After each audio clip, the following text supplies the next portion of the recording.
What's up, everybody? Got Tommy here. Tommy, how the hell is everything going on with you? Hey, buddy. Eh, it's going. It's going sideways. Yeah, But if it wasn't going sideways, it wouldn't be going nowhere at all. So uh, yeah, but I don't know. You're sideways all over the fucking place. A yeah, lot, yeah, lot of different zingers coming from you left and right with everything that's thrown at you. yeah. I mean, it's one of those things that you just never know what's going to happen from one day to the next. And I've been telling people, you know what, you should really take the time to enjoy some of the people that you know and that you care about in your family because you just never know what the next day is going to bring. And I'm actually fortunate where I didn't leave on bad feelings with my father before he passed. So it's kind of one of those things. I mean, you got to appreciate what you have, because so many people just don't appreciate what they have, and then when it's gone, they wish they could rewind and go back and fix things. Well, guess what? It's already too late. You should have probably thought about that beforehand. So Uh, I think that a lot about. I lost my dad too, but that was 20 years ago. It wasn't easy. hey, Wookie, see Wookie in the chat. Hello, Wookie. How you doing? Oh, losing anyone you loved isn't an easy thing. Now, I mean, the rough thing for me at least is I didn't even have time to really think about it. I didn't really have time to process him passing. So I went straight from he's dead to what do I have to do to fix things. Yeah, yeah, that's fucked up. I mean, I don't know if that technically makes it easier or it makes it worse because I just went straight from hearing the news to being straight to being pissed off. And I really haven't left the pissed off zone since it happened. I mean, the whole matter of the fact that the cops not bothering to inform me that he passed, it, Horrible. it, it's under my skin and it just agitates me to no fucking end. I Yeah. mean, the fact that I had to have a friend go over my father's house to check on him and then find out through my friend that he had passed over a week ago and the cops said that there was no way to notify me. It was just a bunch of shit, bunch of nonsense. Disconnected Ted, greetings. Disconnected Ted. I swear I don't know who you are. I promise you. No, I'm just kidding. I know Disconnected Ted. He revealed himself to me the other day Uh, when it, I had it, to inform him about my dead friend. So this is not an X-rated like reveal, right? There wasn't a trench. no, There no, no, wasn't. no, There no. was no trench. He's an old school friend of mine. Old school Okay, friend of mine. Since junior high. Yeah, old school. Old just school. just making sure there was like Yeah, no no, no, trench no, coats no, no and. dick pics, son. Nah, nah. He's my old school friend who I would like to have on a panel sometime. He lives around your way. He's Which from here, but he lives Florida ways. see, yeah, good taste. I wish I was in Florida. I want to go back. I've had enough. Oh, you want to go back to Florida? That's amazing. Yeah, and you know what? And I don't It blame you. When you're up here in the East Coast, I don't blame you. well, you know what? It's almost been a month already. Been up here for almost a month already, trying to deal with all the fallout from him passing, and then trying to go through that jumbled mess of a house. And my God, every time I look at it, I know I'm going to be up here for a lot longer than I originally anticipated. Like we closed down that last retro discussions panel, and I said it was the last one I was going to do for a while. I really had no clue that a while was going to be many months. Yeah, I was thinking half a a month and year. a half, 2 months. I'm Yeah. looking at probably 3 months at least until all this stuff is settled. So Random Well, Brad. What's going all on, right. Random Brad? Hello, Random Brad. How you doing? But it's great that we got you back even for a second. That's cool, man. Yeah, man.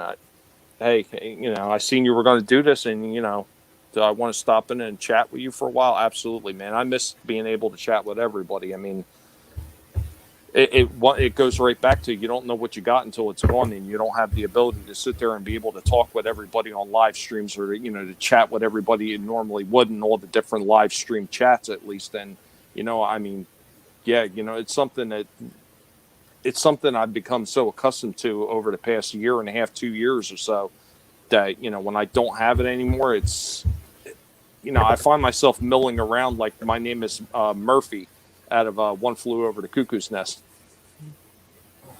Well, you also were all over the place helping everybody out, and all this shit happened to you. Hey, Parrot Head.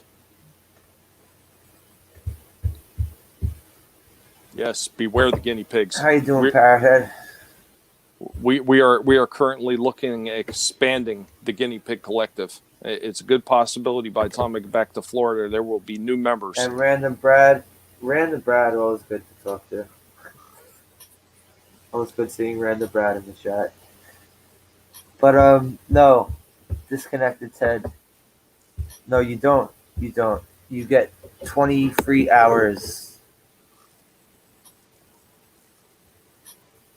20 free hours just for signing up to StreamYard. You could do it every month. It's fine. Disconnected Ted. Also, if you come on somebody's stream as a guest, you don't really need anything. Yeah. Yes. To create, all you have to do is create a little login. When you log in, you put your name up and everything. Boom, you're on. Yeah.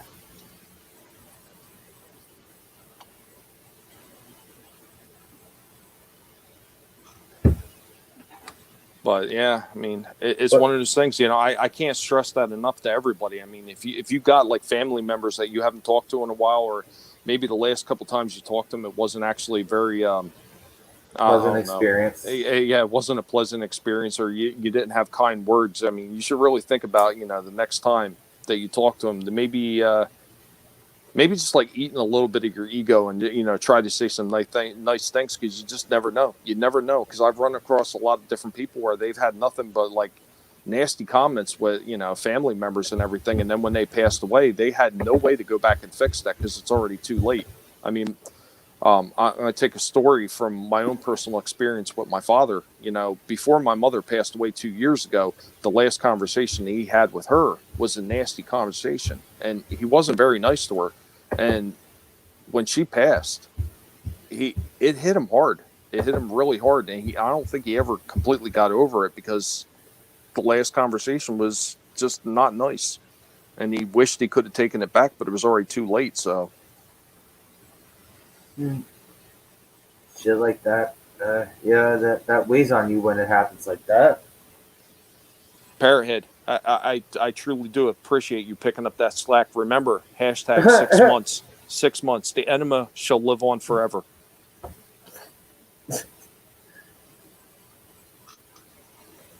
I mean, right now, Stephen Walton is somewhere. He's dripping with content over this whole enema thing. I appreciate everybody's picking up the slack for me. Until this everything happened with my father passing away, I was actually set to go ahead and brand and start selling Stephen Walton's air-scented candles. I have all the stuff at home in Florida ready to begin production of this wonderful product for Stephen, putting his face on there, getting his product out there to the people that truly deserve it and want it. And what do I get? I get Stephen telling me I'm a bad person for doing that. Well, damn it. You know what? The Enema Menace will live forever in the hearts of every YouTuber that has ever been a part of one of Stephen's live streams. And Stephen, we salute you for it. God bless you. Remember, we squat, but we do not kneel.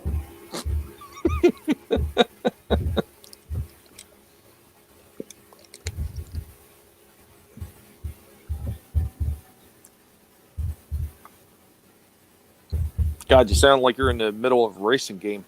I know. No, that's the laptop, as I'm typing for Because now the fucking link went through.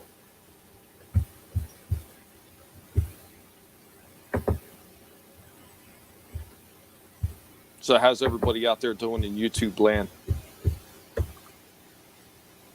I've been going maniacal with live streams. That's about it. Yeah, I seen that. You've been like doing a lot more than you used to do before. That's awesome. You really should consider maybe doing a live stream every week, just talking about wrestling. I mean, we had so much fun with that when we were actually doing on the retro discussions. Who the hell wants to come in and talk wrestling? I'm sure there's a lot Nobody. of people that would. A lot of people. Hey, Parrothead, I missed you all too. I really, I do. Yep, you are missed, Tommy. Stony One, what's and going Sony on, buddy? Wan's here too. What's good, Sony Wan?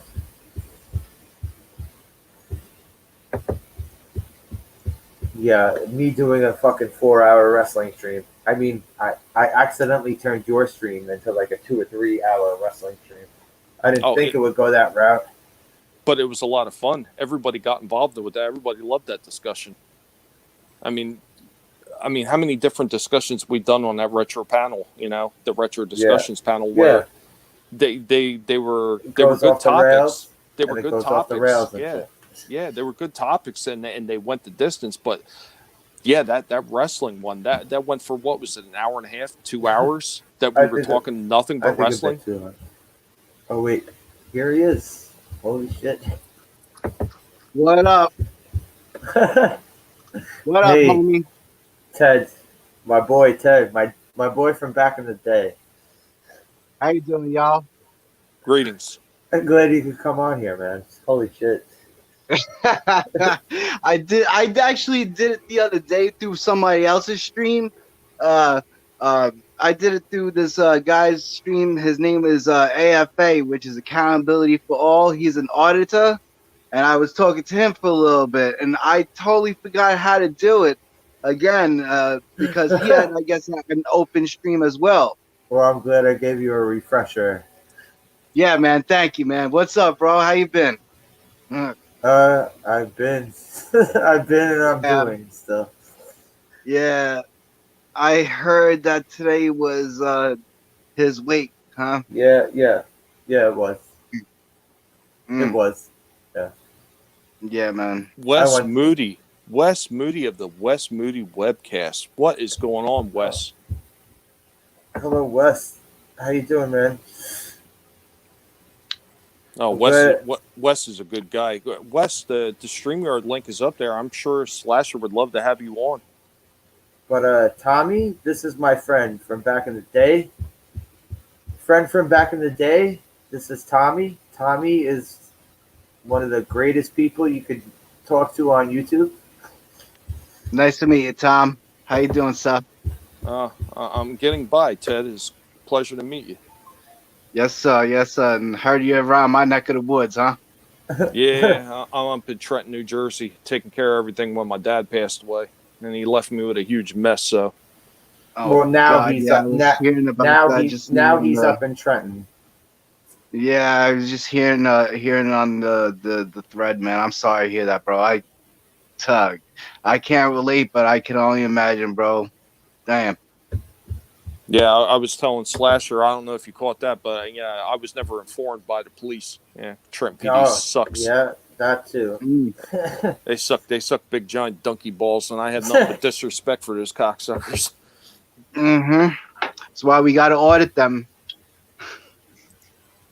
You know, I would be more than happy to just be in a room with alone with a couple of the detectives that swore that they couldn't get a hold of me because there was no next of kin to contact. Maybe just kick them in the balls for about an hour and a half or so.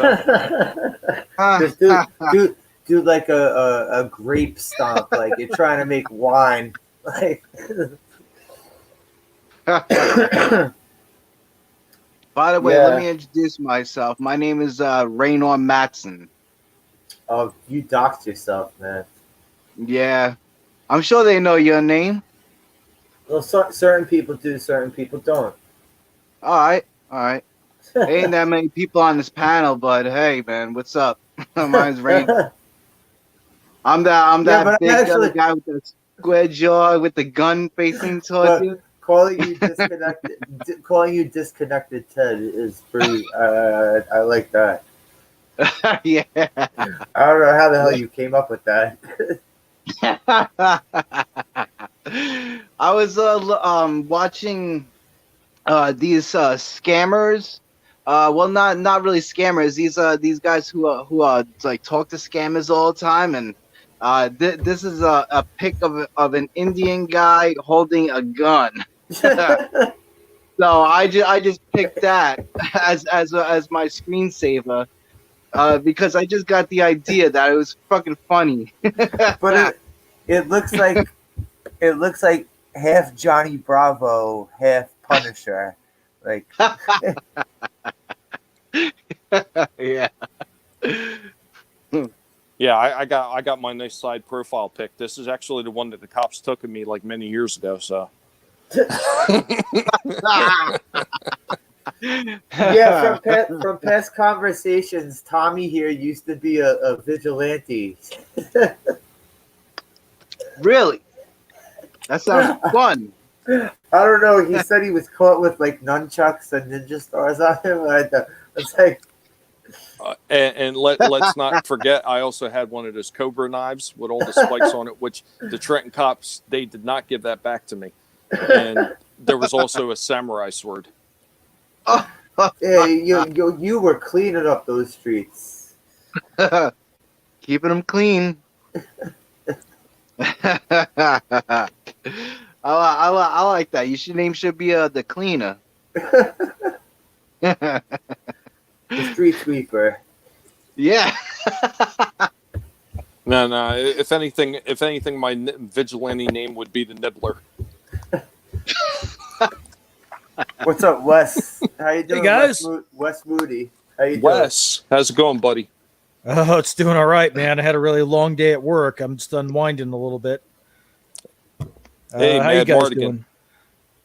Ah, Good, man. Getting by, man. Getting by. Yeah, it's a disaster over here, Wes. I don't know. I mean, Well, it looks like you found some interesting things there from the video you had. oh my So God, that's pretty cool. yeah. I just got done. I was the last day. Unfortunately, to compound all the problems that I'm having, with everything already going on with my dad passing, and I can't find a will, so I got to go through the surrogates course. And then my brother is stuck in a nursing home, and his memory is gone. And I'm actually trying to get guardianship over him, and then I've got to get a power of attorney, so I can control everything for him. So I want to get him moved down to Florida into a nursing home where they actually treat long-term memory, problems, which is what he has. And I'm just going through all these damn hoops to try to do everything. Then trying to clean that house on top of that, and then trying to find all the paperwork to figure out, okay, well, where's the insurance policies? Did he have an insurance policy? What bills need to be paid? I mean, it's just a disaster, and I'm up here pretty much by myself, other than when I get some, family members or friends that come over and help a little bit. I'm doing all this by myself, man. I'm just like running around in circles, literally like a guinea pig in a cage. Doing laps. It's absolutely insane. But, some of the cool stuff I found, like just recently I found there was 3 Indiana Jones glasses that I found from 7-Up. Oh, yeah. And do you remember like the old packages of Trix where they used to give out like spoons and everything like that? You would put together and had the Trix bunny head on the top of the spoon that you would clip onto the bottom half of the plastic spoon. Yeah. I found a bunch of them in the packets. Then I found this Cookie Crisp thing, and I posted that in the Fourth Wave chat. The top half, you're supposed to put milk in it, and the bottom half has got a little cup where you'd put the cereal in it. So then, you'd pop the top off and you'd pour the milk into the bottom half of the cup of the cereal and just eat it. And that was like from the 1990s. The thing almost looks like it's brand new. Wow. Nice. Yeah, you could probably get a pretty penny for that thing. And If you that's don't have the that's only some of the figurines? stuff. Well, eBay that. my dad If you had ever, yeah, he has a lot of eBay bullshit. Yeah, Yeah. my dad had a whole bunch of like different like cars and figures from the first Batman movie with Michael Keaton, sealed in the blister packs, Say what again? What was that? Wow. like figures and cars and everything from the first Batman movie with Michael Keaton. My dad had Oh, all man. those toys. They're all sealed in the blister packs and everything. Oh, yeah. Wow, that is awesome. I It's would gonna like be- to see that. For sure. Yeah. You know what? That 89 movie, you know, I have a new appreciation for that 89 movie. It seems like the most comic booky of all the Batman movies. Oh, I love that movie. I Yeah, love that's that one of my movie. favorite Batmans. Definitely my That- top one favorite. That might be telling my favorite. That's actually in my top 3 of favorite movies of all time. So that is definitely my favorite Batman. Good, man. I remember that movie, man. I even got it on DVD, still over here in my house now. I remember we had 2 movies on VHS. Like we owned 2 movies and we rented everything else. The 2 movies we owned was Batman and the Lost Boys. Everything else we rented. Well, hey, I hey, used Wes. to have. Hey, Wes. I- One of the funny things about is all the stuff that I found, like between toys and everything else. It's helter skelter, and I never know what I'm going to find next. I wound up stumbling across. Now, my dad apparently had a subscription to Playboy magazine. He's Yeah. got something. He's got something like over 100 some odd issues of Playboy magazine, still sealed in the plastic that it was shipped to him from. And a couple of the magazines I found that was sealed in plastic. One was I posted that in the Fourth Wave chat too. It had Sable and Tori Wilson. Yeah, Tori Wilson. Sable and Tori Wilson. Yeah, Sable and Tori Wilson. Sealed. Like it's a smorgasbord of stuff, and I've only just scratched the surface in the living room and the dining room area. I haven't really gone through the rest of the house yet. Wow. Yeah, the only thing me and my brother found of my dad was like into this. He never subscribed to Playboy. He was into these like Easy Rider magazine. I don't know if you've ever heard of that. Yes. Yeah. Very skanky fucking The magazine. biker, so. the biker slut. Yeah, you had the, like the biker slut magazine. Yeah, Yes, so- of course. exactly. So yeah, you had Playboy, then you had Penthouse, and Easy Rider was like totally skanky, nasty fucking Yeah. biker bitches. Yeah.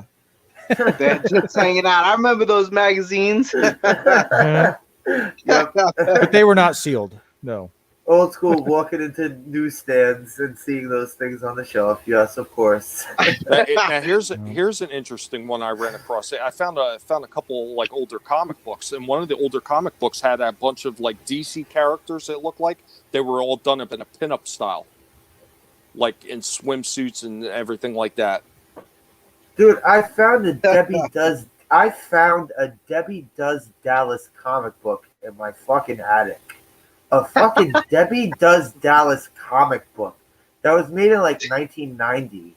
Debbie Does Dallas was like one of like the 70s pornos that was like that was kind of mainstream. Oh man, They that's made awesome. they made a comic of this in the 90s. Like, what the fuck are you doing? Hey, Mad Mardigan, how you doing, buddy? Yeah, I put this up there for you, Tommy. Good to see you, Tommy. Oh, Bone, what's going on, Bone? Hey, Bone. Yeah, man. I tell you, I can't imagine some of the stuff that I'm going to find, and I know when I get up into the attic, that's where I've got all my old All toys right. from when I was a kid. You found disconnected. Ted just disconnected. Maybe he'll be back. Whoops. Well, he wouldn't Happens be all the time. he wouldn't be disconnected, Ted, if he didn't disconnect. at What's least good, once. boss? How you doing? Well, you know what happened is he was a little bit too quiet for a while, so I sent the collective over to nibble on his lines to disconnect him a little bit. So I mean, he'll be back. Disconnected. Ted is reconnected right now. Sorry, yo. He's reconnected. Now you're reconnected, Ted. Yeah.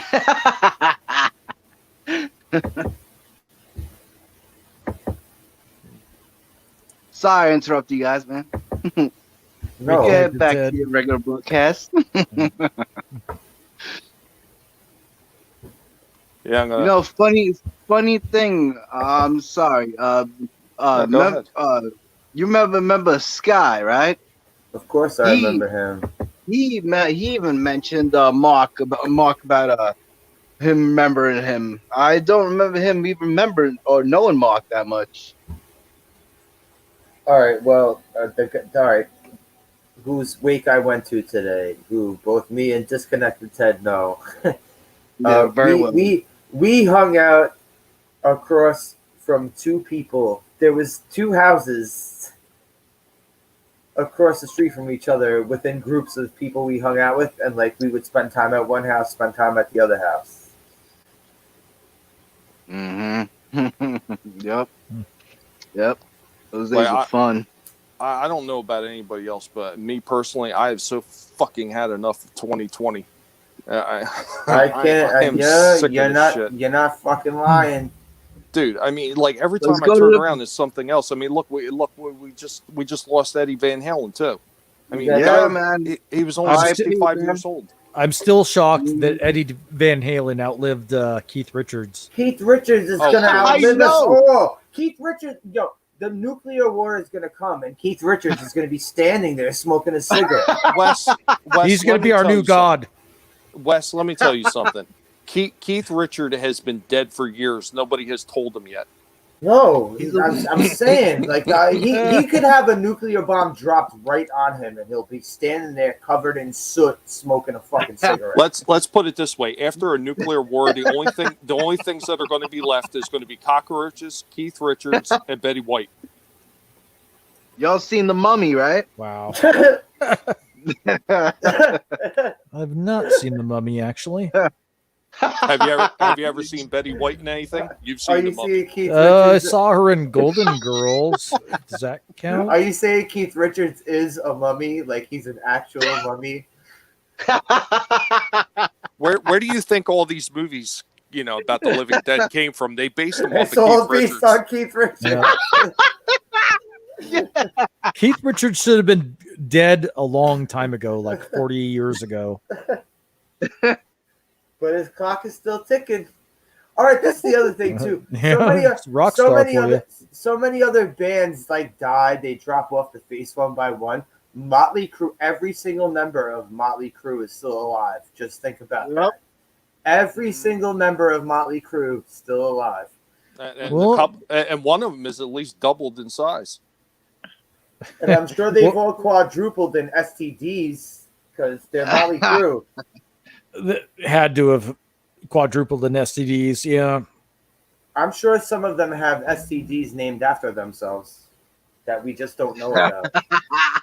Hey, that funny saying, the good die young, huh? Yeah, I'm starting to think that's true, man. What did I do, man? Why am I still alive?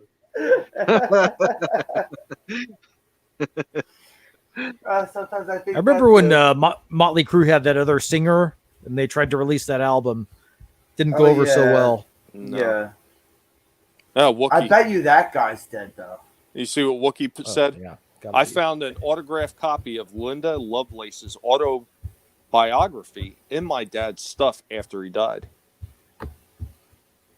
She was the original Deep Throat, right? Yep.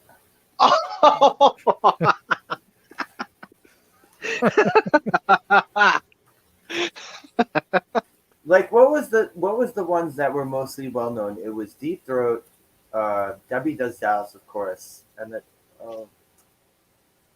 it was one that like every time you would go to sneak a porno away from your parents and like lend it to your friends. It was like shit like that.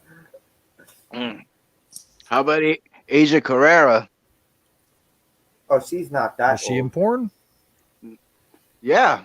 Yeah, but Asia Carrera is not. Asia Carrera was like what 90s or 2000s. Yeah, the early 90s. We were still young. We were like teenagers, obviously, when she was doing all that shit. Yeah, but that's also back when we didn't have to like friggin' Oh, yeah, run and hide. do trade taping with your friggin' friends of porno movies that you could sneak away from your parents. Well, my brother was friends with when my parents divorced. We lived in this apartment complex. My brother was friends with the son of the lady that was the the building kind of maintenance supervisor. And so anytime anybody would leave, and they left trash behind. There would be a porno tape left behind. Well, not just that, but this was the 80s, okay? So they found Yeah, a of beta course. they found a beta hi-fi machine and everyone was using VHS at that point. And there was a bunch of tapes that were unlabeled, right? And so my brother came home with this Beta Hi-Fi machine and a bunch of unlabeled tapes, and they were all pornos. Isn't that funny? Because I always suspected unlabeled tapes to be pornos too, ever since I was young. Yeah, same. Plus, I also remember, like, if you would go out into the woods with your friends, there would be just like scattered, ripped up porno magazines or like shit like that, just like laying about in the woods. We didn't have woods where I grew up. Like, people, I guess, were just like furiously jerking off and ripping up porno Oh magazines in my the woods. God. Like, is that what it was? But like, you would see this on a regular basis. Like, why? I hope not, because you walking in that area. Yeah, we didn't have woods where I grew up, so we didn't have that. Kind of like turned over cars and stuff in the creek, but and somebody let loose like a baby alligator, and the baby alligator grew up to be an adult alligator, and they found an alligator. Apparently, it was a thing where people would like they would get baby alligators as pets, and then when they got too big, they would dump them in this creek. And so somebody found like an adult alligator. This is California, so it's like there's an alligator in the creek. And it was like an urban legend, but it turned out to be true. There was this alligator living in the creek. See, Wes. Yeah, what's up, Chris? What's up, Chris? If you want. Hey, TWTG content. There you go. I'll post it again. Stuff like that happens out here in Florida all the time. People dropping invasive species in the water all the time. There's tons of fish out here that are invasive. Alligators all over the place. Snakes. The ball python and all that. It's crazy out here, man. With all these in your house. Yeah, but you guys have alligators, and we don't have them in California. Yeah, but see, down here in Florida, that's just another day. Okay, there's another alligator. So what? Yeah, I guess I'd rather deal with a minor roach problem than a constant alligator problem. I don't want to walk into my kitchen and fucking have to pull out a fucking gun and blast the alligator in the face if it, I don't know. I think I'd rather deal with an alligator than roaches. When I'm just talking. All right, I'm just saying. All right, roaches just crawl on the walls and the floor and stuff. All right, you walk into the kitchen and there's an alligator waiting there for you. It's like, okay, if I try to reach for the oatmeal, this thing might bite me in half, and I'm dead. Like, it's two totally different situations. It's like hearing out in Arizona, hearing the living situation out in Arizona, like where they have like we have a tarantula problem. Oh yeah, okay, yeah, tarantulas are awesome. I want a venomous bite while I'm reaching for my cereal. Thank you. Well, what about the people in Australia? They have those freaking spiders that like take like small household pets and just run away with them. Oh man! It's like I don't want a deadly creature in my house. Like over long periods of time, deadly. Like roaches, yes, but like an alligator, I don't want to reach for the milk and. TWTG content. You know what? Alligator tail is amazing. If you've never had like fried alligator tail, oh my god! Oh man, it's good. It's good, man. You gotta try it, Chris. I can't say I ever had it. I would eat. You gotta try it.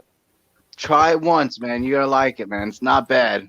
It don't taste like fish. It don't taste like chicken. I've tried frog before. Oh, I never tried that yet. It's not horrible. It's like it's very chicken-ish the way it tastes. That sounds good, man. Man, it's getting me hungry now thinking about it. Thinking about frogs and alligators? Yep. Well, you live in Florida. Go fucking hunt frogs and alligators and. See, that's the whole thing. You don't even need to do that because they got plenty of alligator farms down here in Florida where you could just go there and they've already got this stuff cut for you, and you could just pick it up and take it home and cook it. Man, it's amazing. Yeah. Just like a farm, man. Go pick up some pig and go bring it home, fry it up something. Mm. Alligator. I want Alligator to try to seem- make duck. I like cooking, so I try to I don't have a duck butcher around here. Like there's no duck place around here. Yo, let me get a duck that I can cook. Alligator seems like the type of meat that would benefit from a good marinade. Could be wrong on that. Probably. Yeah, it seems like it might be a little tough. No, Yeah. it's not that Alligator? tough really overall. But you know what? The whole thing with alligator is definitely a unique taste. It's not really like anything else. And you'll hear people say, "Oh, well, it kind of tastes Yeah. like chicken." It doesn't really taste like chicken. It's got a unique taste. Like if you were trying to describe it to somebody, if you wanted to say a cross between a chicken and a turtle, is probably going to be the closest approximation of what you can come to what an alligator tastes like, but it doesn't. It really does have a unique flavor all its own. It's completely different. Well, Yeah, it Random don't Brad taste says- muddy at all. It don't Ra- taste muddy Random- at all either. Random Brad says crocodile steaks are effing amazing. Mm. Mm. I've eaten all kinds of weird shit. My dad was into like going out And and hunting Bone animals said- and bringing. Bone Wild says shit I had home, gator so- once. It was okay. Oh, Where's he Cayman. from? Where's he from? Australia? Oh, Random Brad. Yes, Random Brad is Australia. That's why. Yeah, I bet, man. Yeah. Shoot You him! know, I got a funny story. Now, this happened a long time ago. My dad had actually got a hold of some deer meat, and he actually wound up making some deer chili. So he made some venison chili, and he brought it to like a big Whoa. family gathering, and he gave it to everybody, and everybody was like, "Oh, this tastes amazing! This is great! I've never had a chili that tasted quite like this before. What did you use? What did he use?" And then he tells them, "Oh, it's a deer meat," and people started throwing up. They thought it was great. Yeah, Jesus Christ. they See, Yeah. that's just so stupid. That's just so stupid Bye, when baby. people do that shit. That's so stupid. If Yeah, anyone's gonna that's do a that, bye, that's baby. just stupid. yeah, My dad that's- used to that's do when you- stuff like that with my grandma all the time. He made spaghetti and he didn't tell her it was rabbit spaghetti. And after she got done, she's like, "This is delicious. What is it?" And he was like, "It's rabbit." And she was like that. She's Rabbit like, is "Ah!" good. Rabbit is good. I mean, No. I don't want to shoot a rabbit in the face and Well, I'll skin tell it you and what, eat it. But when it you does get taste to good. something like that, you just tell them, "Look, you know what, Bambi was delicious or Thumper was delicious," and you leave it at that, I and just mean, see if you can. Bambi's mother was very delicious. Yes, You I gotta told say that shit like I told that goddamn rabbit to stop thumping his foot on the floor, and that's it. He turned into a steak. But I don't. It's not like I'm gonna blast a deer between the eyeballs and eat it. But say I go to a gathering and there's deer meat, sure, I'll eat it. It's good. Mhm. I mean, Yeah, deer meat is good. Yeah. Rabbit's Definitely good is. too. yeah, same thing. I'm not Yeah, gonna, I you still, know, not gonna snap a there- rabbit's neck and cook it up for dinner. But I'll eat it. There- if you're, there- if there you're are- gonna do that, it's your choice. Go ahead, There- do it. I'll eat there it. there are not a lot of places that actually seem to serve rabbit. Like one of the few places I've ever been to was like an Indian restaurant that served rabbit. Like most places don't serve it. It's just like if you go to like a place that actually specializes in Greek food and you get like the Greek gyros and you get real Greek gyros, Yeah, you're gonna get lamb. You're gonna get lamb meat instead of hell getting yeah. like what do they normally use? They use like a calf meat. Yeah, they I think call it's it- they call usually They beef. call it a veal. Like even Don't in put, like, even anything in it now. even in Greece, like veal traditionally was lamb. It wasn't, a young cow. So Yeah, it has a slightly gamier flavor to it, but it's still really good. I like gyros, and they have their yogurt tastes a little different too. It's a little bit more sharp, I guess would be the word. well, they use traditionally they use goat cheese for everything. So I'm not a fan of goat cheese myself. So JJ, hello. What the Hail, hell is JJ. going on in here? what up, JJ? Tommy's here. Hey, We're saying hi to Tommy. What'd you pay him for him to come on? I didn't pay him anything. Look, we're trying to keep that quiet. There was an exchange of some lettuce and some carrots, and we're trying to keep that on the DL right now. So How you doing, Tom? Wait, I'm hanging in there, busy. Oh, by the way, JJ, right next to you is Disconnected Ted, my old school friend Yeah, from- yeah. from up here who lives around your way now. It's nice to very meet you, random. dude. It's Well, wait a very minute, wait a random. minute, wait a minute. It's You very live- random. You never know when he may disconnect, so just take it easy on him. You live in Florida? Nice to meet you, dude. You live in Florida? Yeah, I'm in Polk County. I'm sorry. I'm sorry too. It's not my decision, man. I want to snake out of here. Fuck that. I love Florida. I want to go home. I Mm. want to go home. Well, I live in California, so got my own problems up here. Wes, Where- Wes, you should just move to Florida. You Where- just come closer to us. Where in It's Cali safer. are you at? I am about 35 to 40 minutes north of Sacramento. I'm in one of the 3 counties that rebelled against the governor's lockdowns and stuff. So I'm in the sane part of California, but I'm in California nonetheless. Now, Wes, it's safer out in Florida. What would you rather put up with, a hurricane or a hurricane of liberals? I'm just saying. Yeah. Plus earthquakes. Don't forget the earthquakes. Don't forget the earthquakes. Hey, I Oh brought my God. an earthquake, and the minute I showed up in Jersey, the day I came up here, there was an earthquake in Trenton. Well, I mean, not Trenton, but in New Jersey, and it reverberated to Trenton. Tommy, I brought an earthquake by starting a live stream with Death by Saber. I somehow managed to cause the earthquake when he came on my stream. So it's like, it's like, oh, that's my luck. I start a live stream. Someone comes on, earthquake. Yeah, there we go. That's Yeah, why I we heard started- about that earthquake I- up there, and immediately someone said, "Somebody DM Anthony, see if he's okay." Oh yeah, up here too. There was an earthquake. Yeah, When was this? a Uh, few weeks, maybe a month ago. New Jersey. Really? There was You a New felt Jersey it? earthquake. There It was a was- New Jersey earthquake. Yeah, it was when I came up here, when I found out about my father, and I took my aunt had actually paid for the ticket because I'm a broke ass bastard, but she paid for my ticket to bring me up to Jersey, and I want to say it was around the 10th that I came up, and yeah, there was an earthquake that night Holy that I crap. came up. Wow. Roadkill stew is a Florida delicacy. Yeah. Like what? So, like so what I said is I think New Jersey just quaked in fear that I was showing back up again. You know, Bone, a few years ago, it's the funniest thing. This Mongolian barbecue place, it was discovered that they would go out and get fresh roadkill, and that was what was fresh roadkill. fresh roadkill, deer meat. That's an oxymoron. Well, I mean, Roadkill. they were tied in with animal control or whatever, and they would get the deer and freeze it, and that would be the Mongolian barbecue.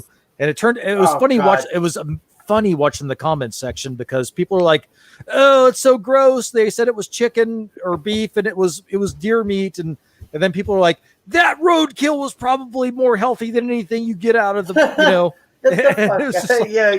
That thing that just got ran over by an 18-wheeler that's been eating garbage for fucking 20 Hey. days. Yeah. Hey, you know what? I mean, quite So honestly, funny. you just pick the asshole out of it. You wash it down a little bit, it's going to be fine. Yesterday in the morning, I kind of ran over a pig that was a dead roadkill, hog out here. It's all black. I it just came out real quick, and all of a sudden I was like, "Oh my god!" I seen blood and guts all over the road and hair. I was like, "Oh my god!" A truck must have came and smashed it and exploded all over the place. Yeah. Time It to was a make ribs. mess. Time to make It ribs, was a right? mess, dude. Oh. God. So when you ran that politician over, you didn't get in any trouble? No. Wow. Something probably came up underneath the car, but I probably didn't even feel it as I was going over it. There was cars coming down the road on the opposite direction, so I couldn't avoid it. So I just go right over it. So it probably rolled or something like that underneath it, and I didn't take a look, see if anything was under there. Oh, hey, Wes, why I have you here? I want to ask you something because you do the UFO and you do the conspiracy stuff. I know UN Final does do, but I found a couple things that you might be interested in, and I didn't know if you knew anything about them. I found this one. It's like a mini book, like a mini magazine type book. It's called Fate. Have you ever heard of that? I have not. They deal with a lot of conspiracy stuff and like ghosts and UFOs and everything like that. And then the other thing I found, which was kind of interesting, it was like a little figure of a gray alien, and it had a card on the back for the gray alien, sealed in a blister pack. I'd never seen anything like that before. It's just like odd. Not heard of that. So with gray aliens,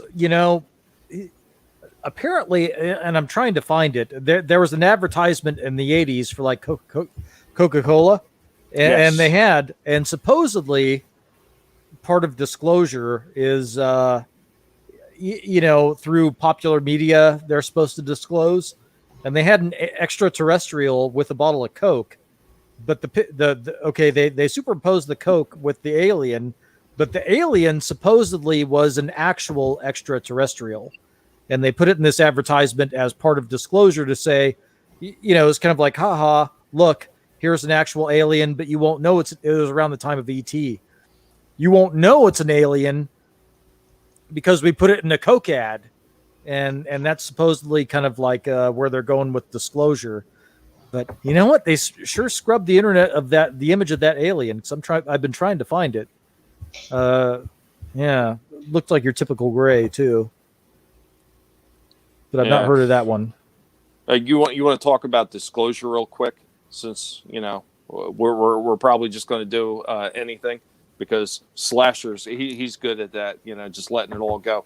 How about some of that shit that they were saying the other night on that debate, where Kamala Harris was sitting there talking about, we need to follow my example that I set forth in California with law enforcement and everything like that. And she's talking about we need to like roll back laws against people getting busted for marijuana and black people being charged for all this stuff. And she's talking about her record clearly shows that she incarcerated more black people for small-time marijuana possessions than anybody else. And she laughed about it. Yeah, she didn't say nothing about it when they said that. She just nodded her head. When Tulsi Gabbard asked her about it during the debates, the Democratic debates, she laughed about it. That must have been like, hey, like to her that was her job, and I don't know. She seems to laugh a lot, doesn't she? Yeah. But I don't know. I was in time. California, and part of her record was she was talking about going after the big banks. Well, she didn't do that. She settled with the big banks for pennies on the dollar of what those fines would have been. She did not go after the big banks. I also noticed nobody has come at her about the whole her backing the Jussie Smollett thing. She seemed to dodge those bullets when it comes to the whole Jussie Smollett thing. Yet she was out there as one of his main cheerleaders when it started. I swear, I don't understand how people can actually listen to her and listen to Biden and actually think that they're speaking truth. I mean, well, all right. Jesus, man! I thought she. Well, I thought disconnected. I thought Barbara Ted, Boxer. disconnected Ted. What are your policies and about like everything going on? I say we dump this motherfucker. And we do dump what? Trump. And do we what? dump Trump. And do what? Well, once hopefully Biden gets into office, if that's the case, we should hopefully vote for better policies and a better better way of living. But why? Why would you say that when they've been throwing a tantrum since Trump won, though? Well, I'm number one. I've been cursed at, spit upon. I've been called racist names throughout my life, and I honestly don't think that a man should be leading country who's kind of like a racist, like as Trump has been. Because hey, he But definitely had. Joe Biden was rubbing elbows with okay, what exactly was he called? He was rubbing From the KKK? he was rubbing elbows with the Grand Wizard of the KKK. Not the Grand Wizard. He was the exalted Cyclops Yeah. of the Yes. KKK. Yes. Yeah, like all the records are there. Ted. And Biden is Yeah. one of the biggest Yeah. racists that there is. And Yeah. like a lot of this stuff, Yes. stuff that they actually said about Trump, where they keep calling him racist and they say he refuses to condemn the KKK. He's actually come out numerous times and actually said that he does not support groups like the KKK. He does not support neo-Nazis and that they needed to be treated like terrorists. He's said it numerous times. But unfortunately, the mainstream media runs with this line of crap where they keep throwing it back in his face and they never come up with any kind of substantiated proof. And every time Biden or Harris has substantiated proof thrown back in their face, they deflect. Now, personally, I've told numerous people this. I don't really like Trump either. But I'm going to tell you, as far as somebody leading this country, Trump is actually a better choice, in my opinion, than Biden and Harris, who are nothing but liars. They're both liars. You mean Harris and Biden? That's what it's gonna be. That's right. Yeah, because she has already said it's the Harris and Biden.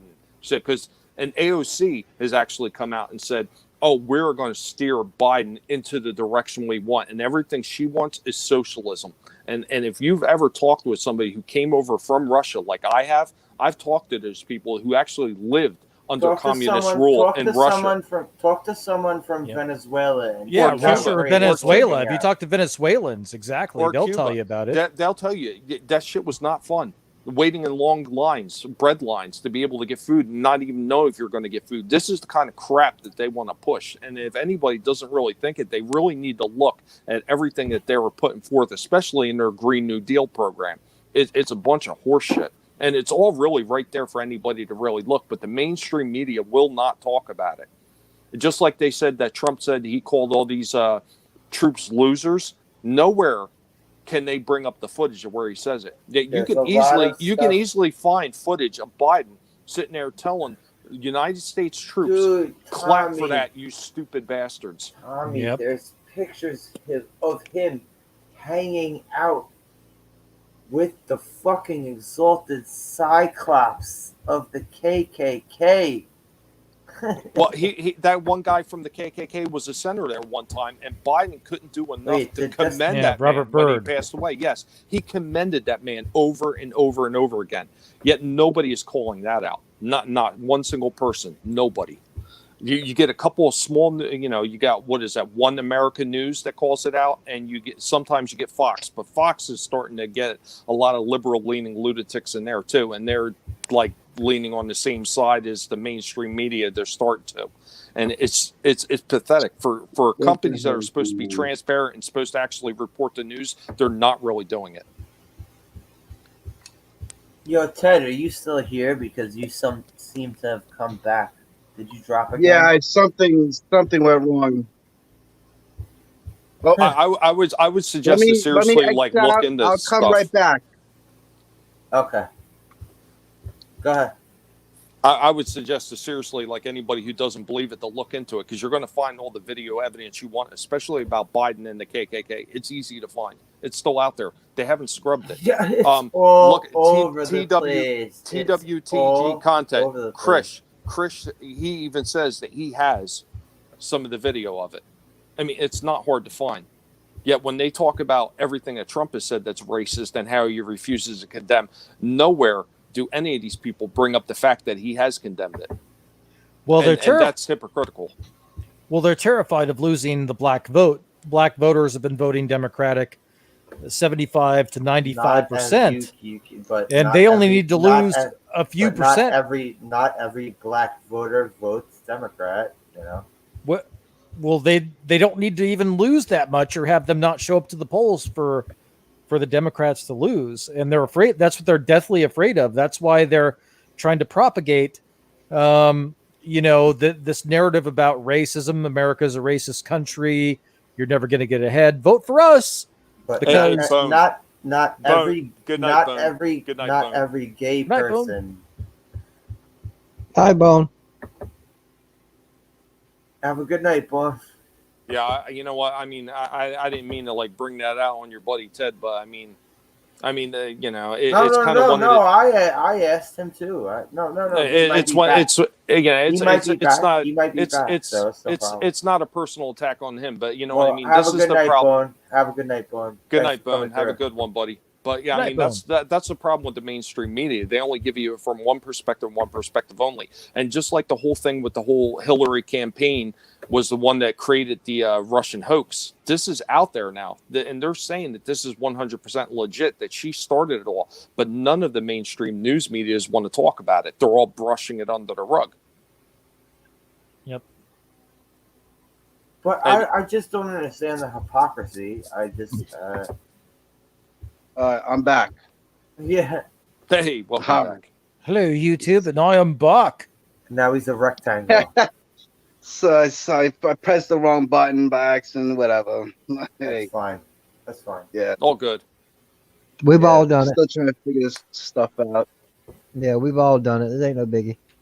Mm-hmm. Yeah, my battery's running low on the phone already. StreamYard's the killer of batteries. It's like a percentage is how mine ran. Oh, StreamYard on the phone. Don't get me started about StreamYard on the fucking phone. Jesus. Yeah, what I need to do is I have to figure out why it wouldn't load on the laptop. Wookie, take care, buddy. Have a good night, Wookie. Night, Great to Wookie. see you. Great to see you as always, man. He can't do this discussion anymore. He'll freak out. Yeah, it's okay. All right, Wookie. Is it because of disconnected Ted? Is it because of my friend? I don't know. I'm not trying to change his views and all. But Sorry. What's up, Moira? Hey, Moira. oh, Moira, how you doing? Hi, Maura. Hugs. Guinea pig hugs. How you doing, Moira? I was hanging out. Tommy's here. I was hanging out with that young lady we were hanging out with last night. Boy, she is weird. Wait, which young lady? On you now, man. She calls herself my God. Like, oh my God, but just my God. And it's like, oh wow, she's weird. I don't like that thing. I don't like it. I stopped doing it. I didn't like it. Hey, George. Hey, Tom. I gotta check that Biden information out. I never heard of that in my life. Oh yeah, What you were saying? I mean, there's a lot of stuff on it. I mean, I'm not going to bullshit you on a lot of it.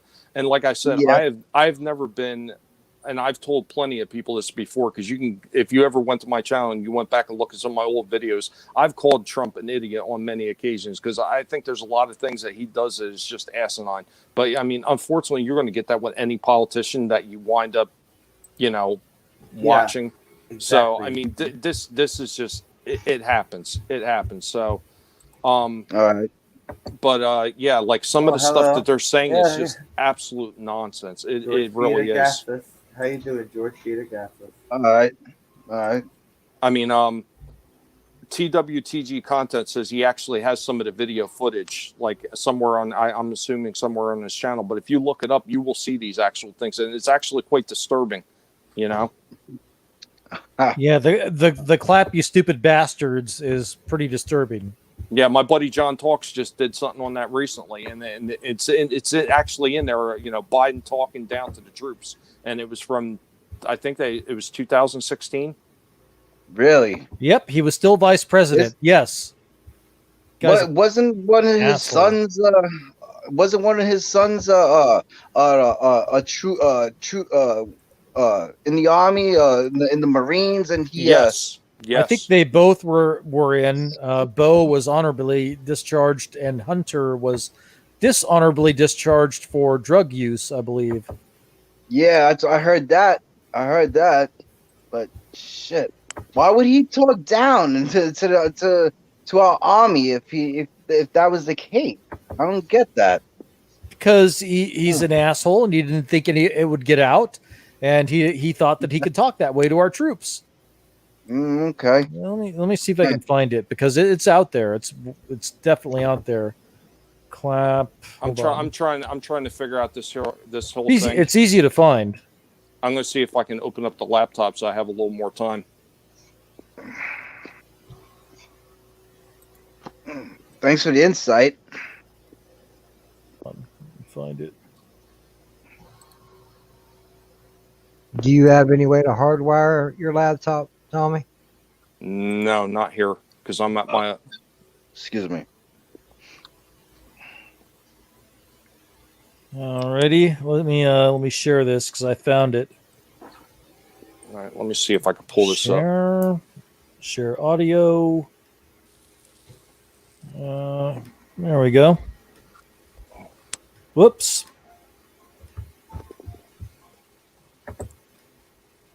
All right, ready? Yup. I see it. I have incredibly good judgment. One, I married Jill. And two, I appointed Johnson to the academy. I just want you to know that. Just clap for that, you stupid bastard.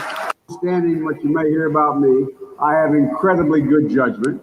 One, I married Jill. And two, I appointed Johnson to the academy. I just want you to know that. Just clap for that, you stupid bastard. They're really showing.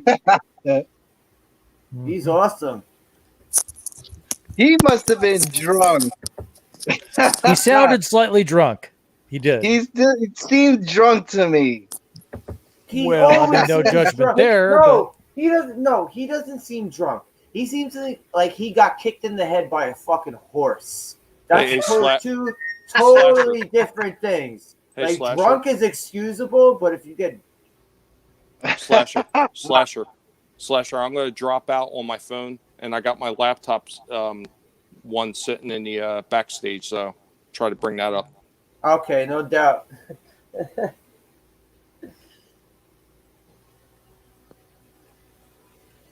Yep. That was it. I mean, you know. All right. Oh, hey, there we go. Working. Yeah, can you hear me all right? Yeah. Oh yeah. All right. There we go. Fix that. I had to go through Google Mail and get a passcode and set everything up because I never set up StreamYards on this laptop yet. So Okay, this turned into a totally different thing than I thought it was gonna be. So I gotta take a piss, and everyone talk their shit. Everyone get their 2 cents in. I think Biden is horrible. He was in office for 47 years. He's an establishment politician. He sucks. Fuck that guy. Wes, no. Biden has been in office for over 100 some odd years. Get it right. Oh, okay. Yeah. He Boy, sucks. I miss the sarcasm, man.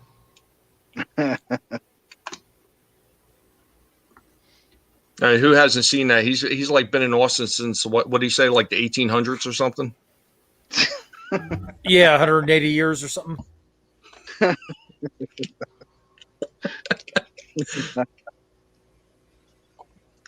Absolutely insane. I just failed to understand it myself. What do y'all think about Trump catching COVID and him downplaying it since the beginning, though? Well, here's what I think, quite honestly. A lot of this COVID stuff it's for the most part, it's really no different than the common flu, because about as many people die from the flu every single year, and that's including getting shots. You know, when people get their flu shots every year, about as many people die from that as they do from this. I mean, is it slightly more contagious? Absolutely. I won't take that away. Does it affect respiratory a little bit more? Well, it's possible, but it only seems to happen in people that already have pre-existing conditions and they already have a lot of problems. And I think that they're overplaying this a lot more than it really should have been. Because if you look at what Biden and Obama did during the swine flu, they did not take any of these kind of precautions.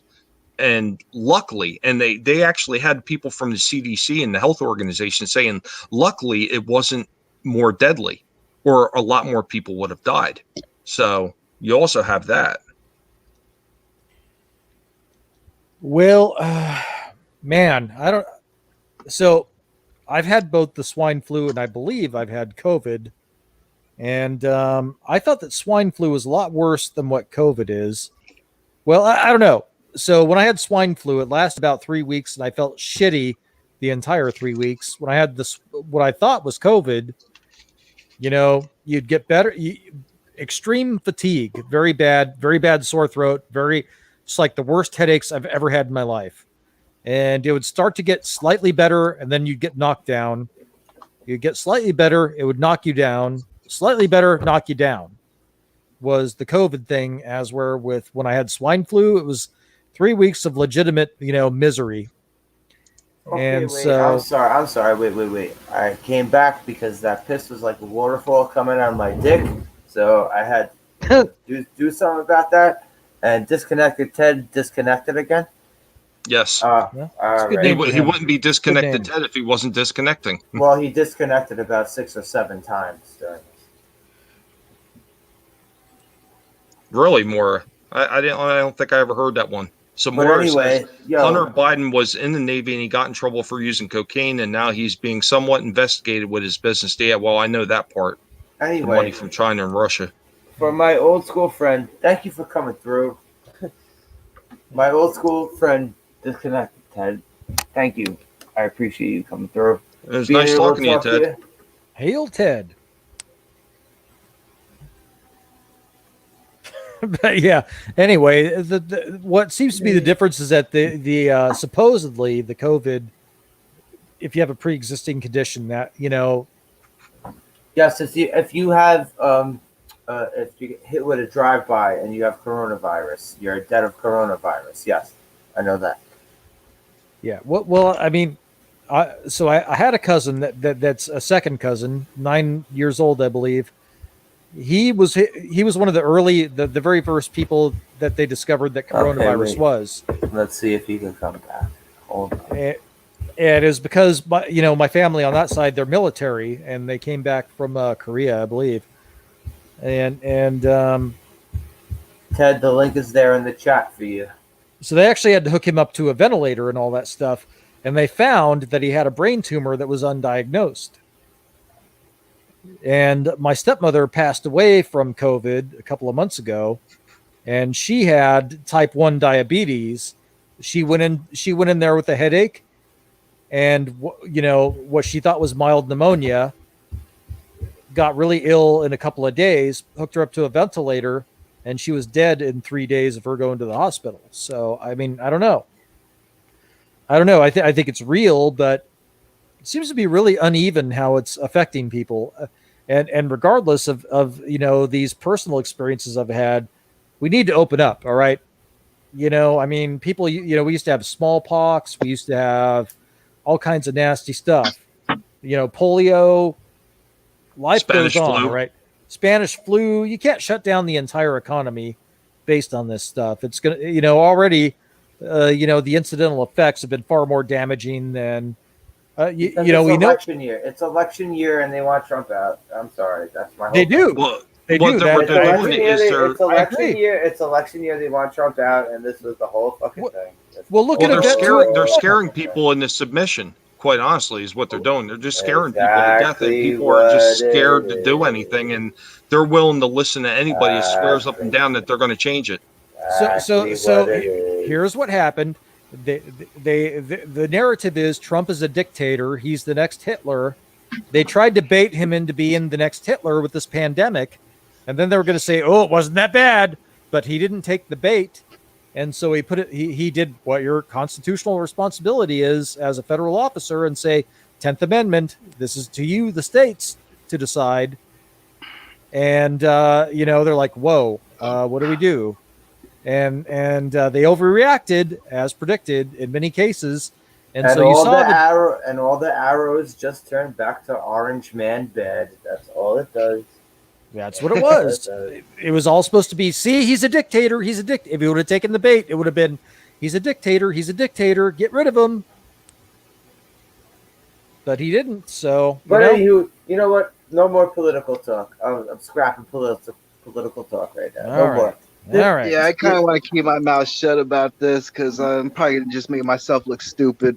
Anyway, I don't mind looking stupid. That's I've already you know had what? several trolls come into my chat. So Quite honestly, Fred- Ted, we have a difference in opinion right there. But see, we're talking about it and we're not bashing each Yeah, other. Exactly. Hey, And that's This what is I the like. difference. That's what I This like is to a hear. difference between real people and the idiots on the mainstream media saying that you can't have that conversation with somebody who doesn't believe in exactly what you believe in because they're all wrong and they're nothing but racist. We could sit here and have this conversation. We can have this discourse and we can have this discussion without bashing each other. Well- We can each bring up points of why we think the other one is wrong or why we think is right, and we can point out facts, and that's all we can really do. Mhm. All right. Well, I mean, I cannot change your mind and you can't change my mind, but we can have that discussion to see if there's some kind of common ground that we can come to an understanding. Tommy, where me and Disconnected Ted grew up, we were like the fucking Burger King Kids Club. We were fucking diverse as shit. There's like every fucking, like, oh my God, we hung out at two houses across the street from each other, and there was no joke, always a rotation of like 40 people coming through. And there was all types of different people. How about the different corners we all had? The park, the library, the schoolyard, garbers. The fucking God. the park. We would be in the park like all day from afternoon to like midnight. Until midnight. I remember staying there till crack of dawn. 40 plus people, all of different races, guys and girls. Like, it didn't matter. We were all, well, not all of us were cool with each other, but you know, we tried. Mm-hmm. True. Hey, it was fun. That was fun. So here, I got a question. Let's take it in a different direction. So my aunt and uncle, they watch a lot of, like a lot of people do this, they watch a lot of streaming services. So they were recently watching that show Ratchet. Have any of you guys seen that at all? No, can't say. Never heard of it. It's supposed to be the story of Nurse Ratchet from One Flew Over the Cuckoo's Nest. Yeah. But the way they did the name is they almost did it like Ratchet, like ED at the end, almost kind of like how they made a play like on that the Wizard of Oz one where they had Wicked for the Wicked Witch. Yeah. That's what it kind of seems like they did with Ratchet. But I was watching some of it. Oh my God, there's like a lot of sex and everything else in there. It's not exactly what you thought, at least not what I thought it would be, considering what the original base story was. That's not it. Where you watch this at? Oh God, I think it's I can't remember if it's Amazon Prime or if it's off Amazon or if it's off Netflix. I forget which one it is. It's one of the two. Hey, it's got a lot of sex in it. Sounds interesting. Exactly. Like, where you watch this shit at? Yeah. Apparently, Nurse Ratchet is a freak. Just click on Pornhub. Makes sense. That's all you got. Just go to Pornhub.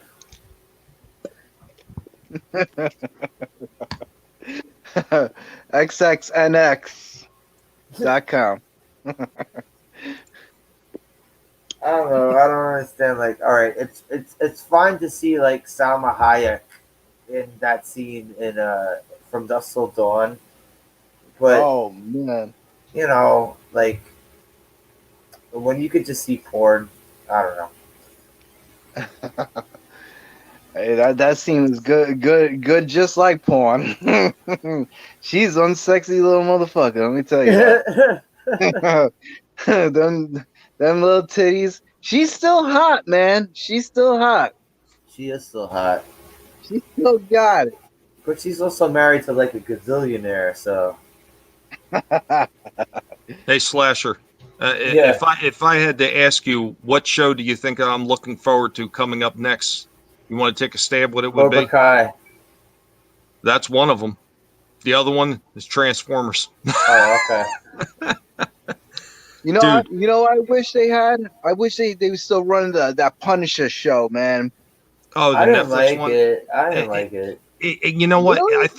I thought it was okay, but I don't think it was very. It wasn't very comic book Punisher. You know what I mean? Too much talking, not enough Punisher. I still say, in That my was personal takeaway. opinion, There my was not personal enough- opinion, not enough closest- Punisher being the Punisher. closest they ever came to the Punisher would be Warzone. Like that was the one that Yes. felt Oh, the most comic hell book. Fucking yes. Hell yes. And no one likes to talk about that movie. That was the best fucking depiction of the Punisher.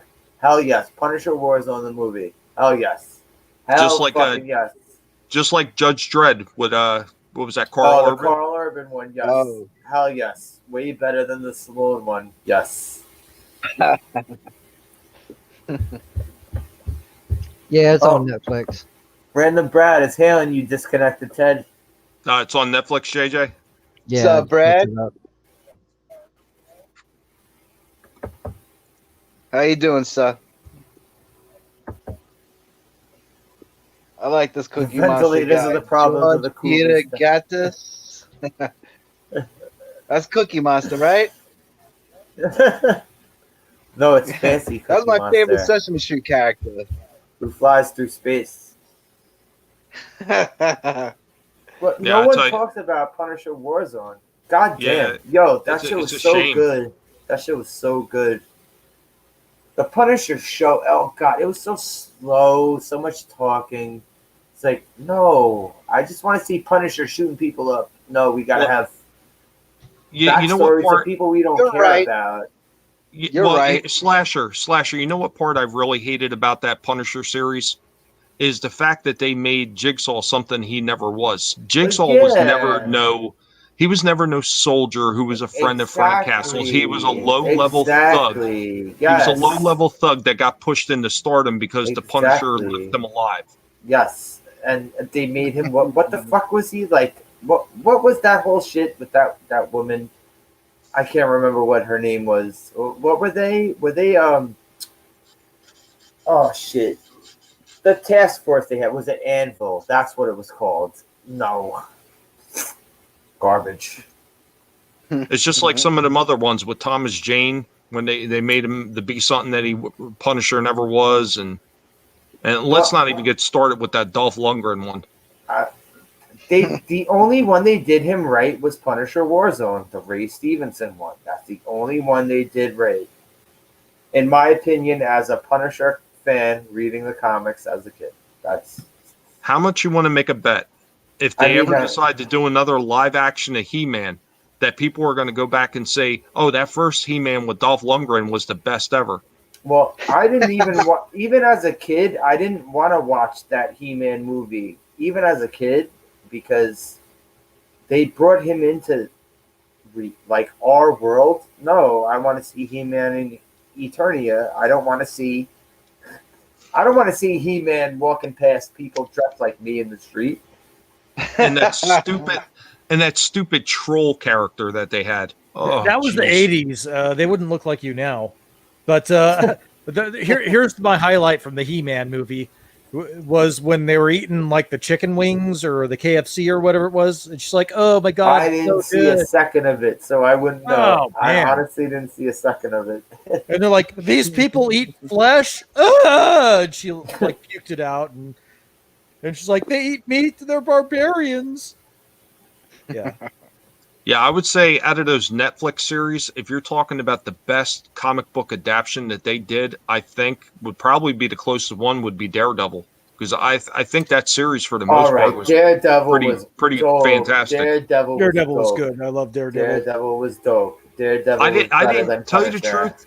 To tell you the truth, I didn't even mind Iron Fist all that much. Yes, I probably would have liked to have seen him in his costume. I think, and same thing with Luke Cage. That gets me so mad when I thought they were decent, but it Like, felt put like the- something was missing because they were just wearing street clothes. You know, Put it didn't these really cat- feel like a superhero. That's what I'm saying. Put these characters in their fucking costumes. I hate that shit. Put these characters I mean, in their the only costumes. good thing Luke Cage did was at like at one point they actually, and I can't remember if it was the very beginning or if it was a flashback, they showed him and what was his traditional outfit from the comic book. And it was very short, it was very brief, but I mean that was a little bit of a nod to the comic book fans, but then they never showed it again. So But they always do this with the comic book movies. That fucking Colin Farrell, they can't put him in a bullseye costume. No, they have to put him with a scar on his fucking head. Put him in the fucking costume. That stupid Ben Affleck one. yeah, Random Brad, you want to talk about disappointing? The Iron Fist series, I didn't find that as disappointing as I did as when they did the Defenders. I found the Defenders highly disappointing. I didn't see the Defenders, and I kind of don't care to. I'll go so far as to say is the other one. Oh God, what's her name? The Well, skinny, he the skinny says- chick with the suit, Jessica Jones. He says the I'll go end so of far Iron as to say Fist was Jessica shit. Jones was better in Defenders. But he says the end of Iron Fist was shit. Did they even like end it on their own terms, or did it just get canceled? It just got canceled, didn't it? No, it kind of ended. It ended with almost like an open loop, but there was an ending. It just wasn't very good. Yeah, I thought that once the Fox merger was over, Netflix ended up canceling all the Marvel shows. No, they didn't actually cancel them. They were told they were being Told- canceled from Marvel. Okay. All right. Marvel actually stepped in and said, "You're done." When is that new Transformers season coming out? I don't know, but dude, let me tell you something. I picked up some of the newer toys from Earthrise. So the first one I ever picked up is I picked up Cliff Jumper because my one guinea pig is called Cliff Jumper. And when I was looking at the box art from it, dude, there's some stuff that's going to be coming in the Earthrise season from Netflix that's going to be amazing because in the boxwork art, they have a Quintesson, they have Galvatron, Cyclonus. In the background, you can see Unicron. Like, there's going to be some amazing stuff that's going to be coming in that second series of Transformers. Is And this really, animated that first or- one, the first one from Netflix, I found it amazing. Because they paid respect to everything that came before with the Marvel comic books, the original that started it all, the Sunbow cartoons, the '86 movie, and some of the other stuff like Prime and everything. They took some of the stuff like from that too as well, and they took heavily story from the IDW series.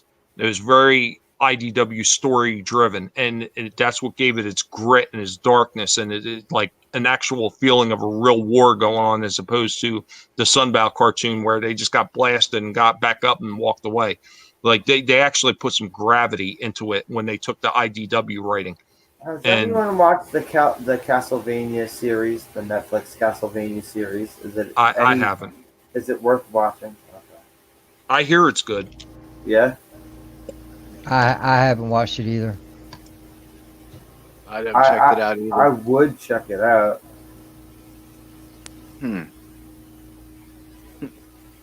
Castlevania series. Is this animated or is this live Yeah. action? It's No, animated. It's animated. Do a good job of it. That's pretty cool. How about that Transformers? That Transformers animated as well? Yes. Oh, that's great then. I'm gonna check that out then. I would highly recommend it, Ted. Wow. It is, if you like the old school Transformers, even if you just know it from the Sunbow cartoons, you're going to see a Mhm. Transformers that you probably always wanted to see, where there was actual war and there was actual consequences, like people, well, beings. They're actually, some of them are dying, and dying in ways that, like, holy shit, you didn't expect that character to get killed. But they pay a lot of respect to the original stuff, and that's what really got me going, because I am a huge Transformers fan. Like Slasher will tell you, Oh yeah. I yeah. am huge into li- all the he- original lore, the original toys, all of He it. lives for Transformers. That's dope, man. That's dope. I remember watching the movie when it came out, the animated one, when I was real young, man. That was pretty damn fucking cool, man. My Yeah. cousin introduced me to that. That shit was awesome.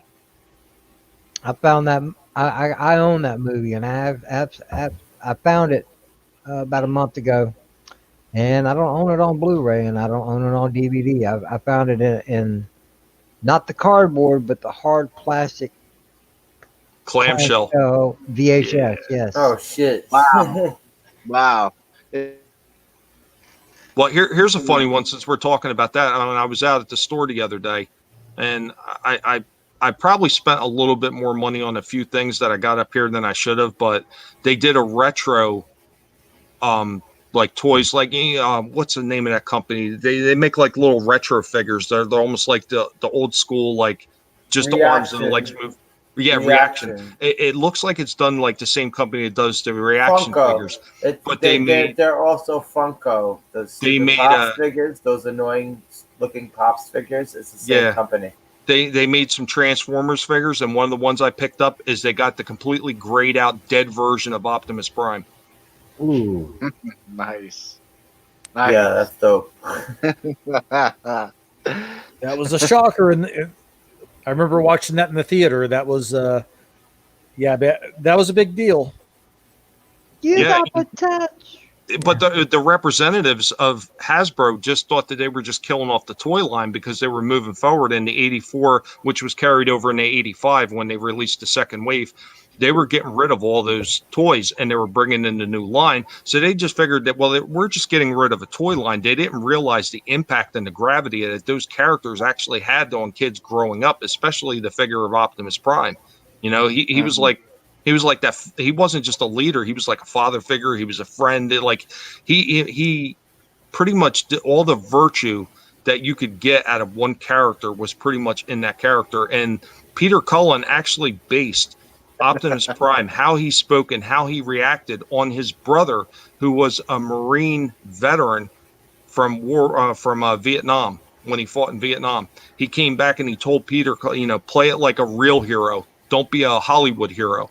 And he based it off his brother, the way he talked and the way he acted. So I know they're not a lot of people's favorites, but even with Michael Bay's movies, that's the one thing he did right, was having Peter Cullen come in and do Prime. Absolutely. Yeah, it was really an absolute shame that Netflix couldn't bring him on for this series, but they didn't bring any of the original voice actors on. They went with completely new voice actors. And like I've told people that actually complained about it, I said, you got to understand too, that a lot of these companies are going through significant downturns and they're trying to find ways to save money, because if they had to go through Peter Cullen and Welker and all those, they were going to have to pay a lot of money because they're all part of the voice actors union. So that's a lot more money to bring in those voice actors. And I mean, it's a shame that they couldn't. But, at the same time, they're probably trying to pinch pennies any way they can, especially with this whole mess with the virus going on. Yeah, everybody is. I think they could have at least brought on the guy that did Optimus Primal and Beast Wars, or maybe David Kaye as Megatron. David Kaye was pretty good as Megatron in the Beast Wars. It was a totally different take on Megatron, but he did a great job with it, Well, I think that these guys that they brought on, they tried the best that they could to actually keep it to how the characters were. And I commend them on that, because I think they did a really good job with all the voices. I mean, some of them are a little bit different, a little bit off. I mean, you can actually hear it, but it's not so off-putting that it took me out of the story. The story kept it going. The only one character that I actually had beef and I had complaint over is the Ironhide character, because his voice does not fit Ironhide. That was the only character in the entire show that I had a problem with. No, it was great. No, I agree with you. It was a great series, for sure. Yeah, I think I've watched it 5 times. Didn't see it. I'll check it out if I get a chance. Well, I'm not familiar with that either. I canceled my Netflix due to cuties, but I guess I have alternate means. I have alternate means of watching Transformers. Well, I tell you, Wes, that's why you got to pirate shit. I've had this discussion with a few people. Alternate means, I said. While Netflix is absolutely wrong for having that shit on there and not pulling it, the real villains in all this are still that director, the director writer, the producer, that French producer who freaking went ahead and did this shit and okayed it, and these fucking film festivals that sat there and gave it the big thumbs up for companies like Netflix to say, oh, well, if the film festivals are saying it's good, we've got to pick it up. Because that's the exact same reason why they picked up that shit from Brie Larson with that unicorn store, because the film festival said, oh, this is great and we got to pick it up. Because if you look at 90% of the shit that Netflix brings on, a lot of the smaller stuff, it's all from the film festivals when they sit there and they give the okay. These are the people that we really got to figure out a way to go after. And then you have people like that movie Bob idiot that's like constantly defending shit and blocking people because like they come at him for defending it. Well, you know what's funny is the whole memology situation is that people will go after memology and they'll say that he's making fun of that. Here's the charge: memology is a white supremacist that makes fun of Hispanic people. Well, the guy that's in the profile picture of memology, that's the guy. He is a Honduran dude. So, no, it's if you don't toe the line, you're a white supremacist, no matter what your color is or what your gender is or whatever.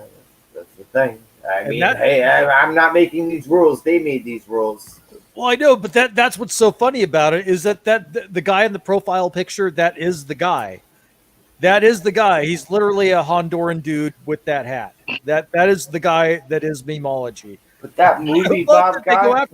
I love that they go after it and say, you're a white supremacist making fun of Hispanic people, or Latino people. And it's like, no, that's the guy. That is memology. That movie Bob guy, god damn, that guy is just a fucking moron when you see what this guy posts. What's his name? Bob Chipman or something? Bob Chipman, yeah. God, that guy's a fucking idiot.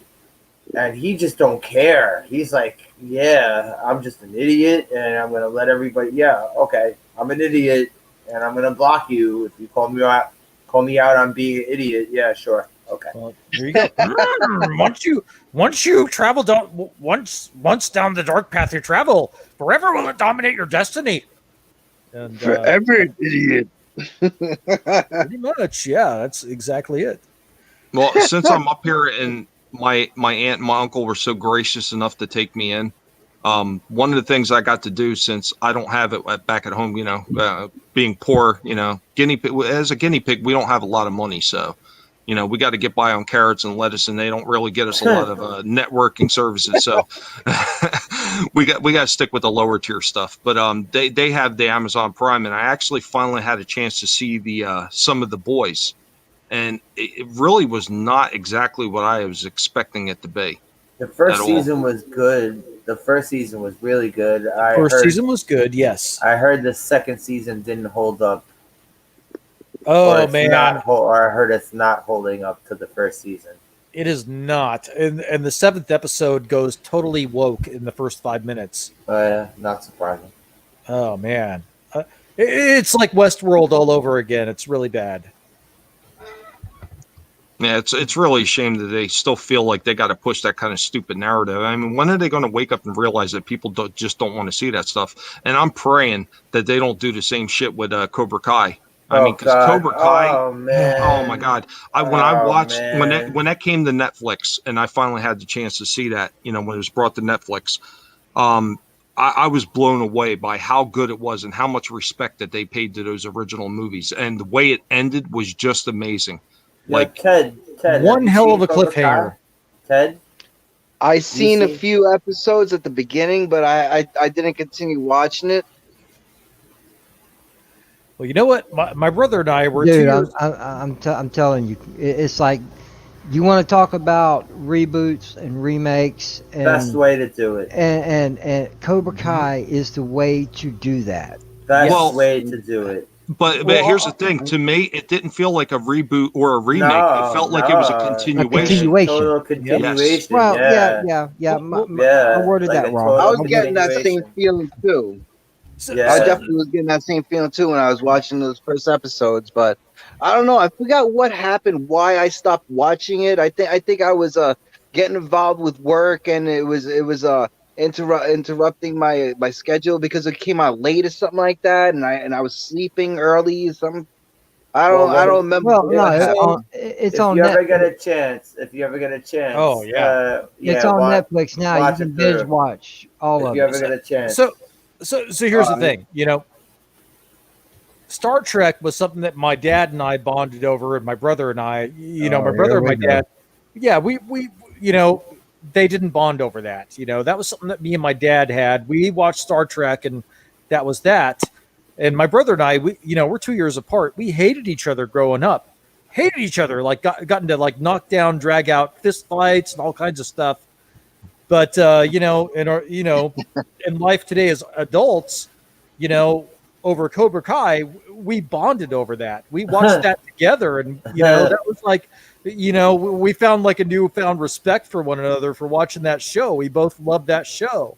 And that's what a good show does. It took me so long to tell my sister to get my sister to watch that show. I was so pissed at her when she came back like a year later, and she was like, "Oh, I fucking love the show." It's like I told you this a year before. Well, Wes, I got to correct you. It's Star Trek. Okay. Track. What the hell, Tommy? Well, no, there's a reason I'm saying that. This is an honor. This is an honor of my father, who screwed up names left and right, and he would always call it Star Trek. So I'm saying it wrong for him. Well, also, This Tom- is the same man. This is the same man who sat there and he would say it wouldn't be Chick-fil-A, it'd be Chick-a-Phil. Like he would screw everything up when it came to names. So well, That sounds like my grandpa. My grandpa would do that. My father, I believe, did call it Star Trek. Yeah, Star Trek. Star Trek. Steve. Oh, look at this. Norway is in the house. What is going on? Steve No Kenobi. way. My good friend. Oh. Really? I Hey, love Stig, Steve.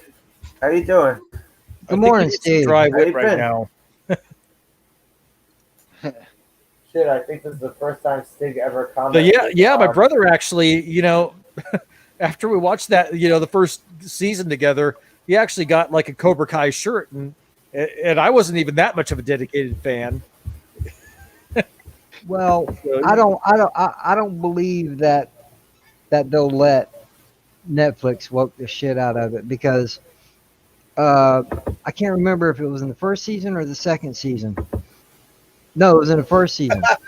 They tried bringing that woke shit all up in there, and Johnny. Yeah, and squashed everyone it was rolling quick. their eyes. Everyone was rolling their eyes. Even Daniel and his wife were sitting there rolling their eyes. Like when that guy, he came out and he started doing the flips and he's saying, "I'm trying to represent everybody," and blah blah blah blah blah blah blah blah.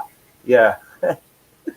Well, you know what was another funny movie or TV show rather that Netflix had put out? It was called Daybreak or Daybreakers, and it was basically it was like zombies, but the only people that got infected by the zombie plague were adults, and all the kids were fine. And it had oh God, what's his name? The one that was Ferris Bueller. Matthew Broderick. Matthew Broderick, yeah, he's like one of the teachers who's not really infected like all the other ones, and he's like got this crazy like Mad Max get up on. But that show, it does a lot of the woke stuff, but it's doing it in a way that's making fun of the woke, and it's absolutely hilarious if you could read between the lines and see what they're doing. It's pretty hilarious. Funny, Tom- man. That does sound fucking funny, man. Tommy, I Tommy. can't imagine that. Tommy, if you can find this movie, The Hunt, it came out in the beginning of the year. That is basically what it's doing. The Hunt. Oh, is that the one that the Democrats were going crazy about? Hillary Swank? Hillary Swank is the ringleader of the whole thing. I know you've seen the Glow series. What's her face? Yes. Who plays Liberty Bell on Glow? What's her name? Something Gilpin. Perry Gilpin? Not Perry Gilpin. I don't know what. I can't remember what her name is, but she's the main character of the movie. Oh God, you talk about Glow, man. Glow started off tremendously good, and then that third season, it just went completely to shit. Even the second season. Yeah, Even the You know what? second season. Even the second season was nowhere near as bad as that third Yeah, season. that The third third season, season. they went overboard with the agenda shit. That third season sucked. It wasn't even the agenda. It was the lack of any sort of moving things forward. They didn't move anything forward in that last season. But they got canceled. That's right. They got canceled before they could even make their next season. Yeah, Random Brad, you're talking about that Daybreak or Daybreakers. I always forget if it's Daybreak or Daybreakers. Yeah, Steeg says the hunt was awesome. Yeah, the hunt was good. It was good. It was better than I expected it to be. I haven't seen it. Me neither. Wait, what is I'm not too Daybreak? familiar with. I'm not too familiar with these Netflix shows that y'all talking about. What is it? Well, I Daybreakers? don't have Netflix anymore, It's so I have either- to see it elsewhere. It's either Daybreak or Daybreakers, and it has Matthew Broderick in it. And it's I newer? seen it. I It's want to seen it recent? like a year ago. I seen it on Netflix.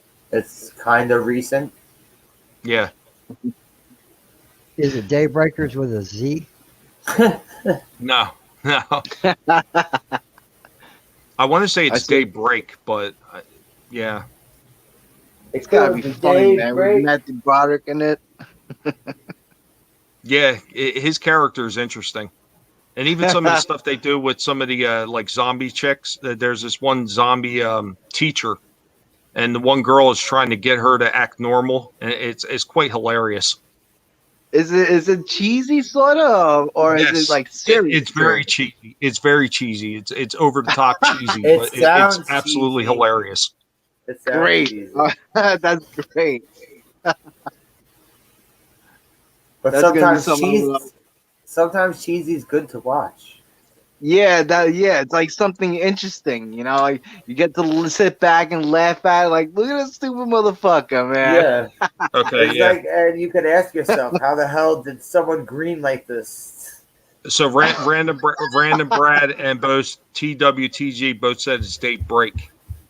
TWTG says Daybreak 2019. 2019. There you go. Daybreak 2019. I knew it was about a year ago that I seen it.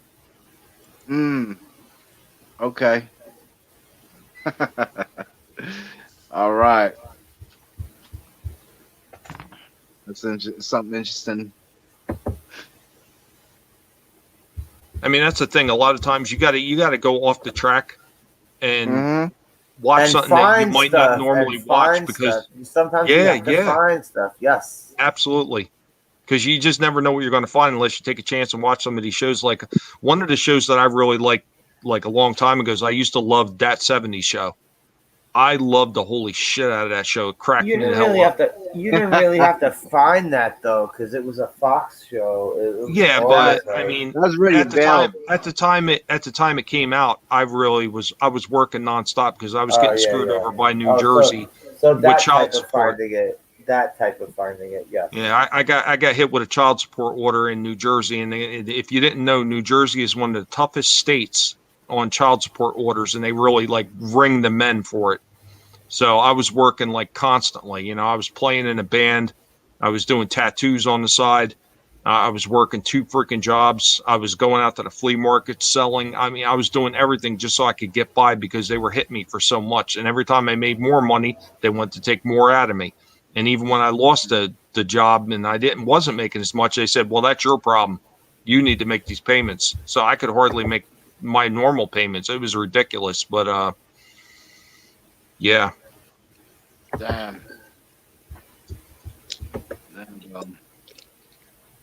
If you ever wonder why I hate New Jersey, that's just like a small percentage of why I hate them. Can't blame you. Well, don't we all hate where we come from in one way or another? Yes, sir. Yes, sir. There's a lot of pain where we end up growing our roots. But Yeah, I if still you would wouldn't have asked me years ago, would I ever wind up moving to Florida? That was not really one of the states on my list to move to. But Ooh. my wife had family. She still does. She has family in Florida. So she had made the decision to move to Florida. I just told her, I said, I don't care. I can't live because I'd lived in Pennsylvania for a little while, and I lived in Jersey, and I was like, I can't take it anymore. I want out of the tri-state area completely. I want to go somewhere south. I want away from this mess. But once I got down to Florida, and it was almost like a whole different world, and I completely happy with that move.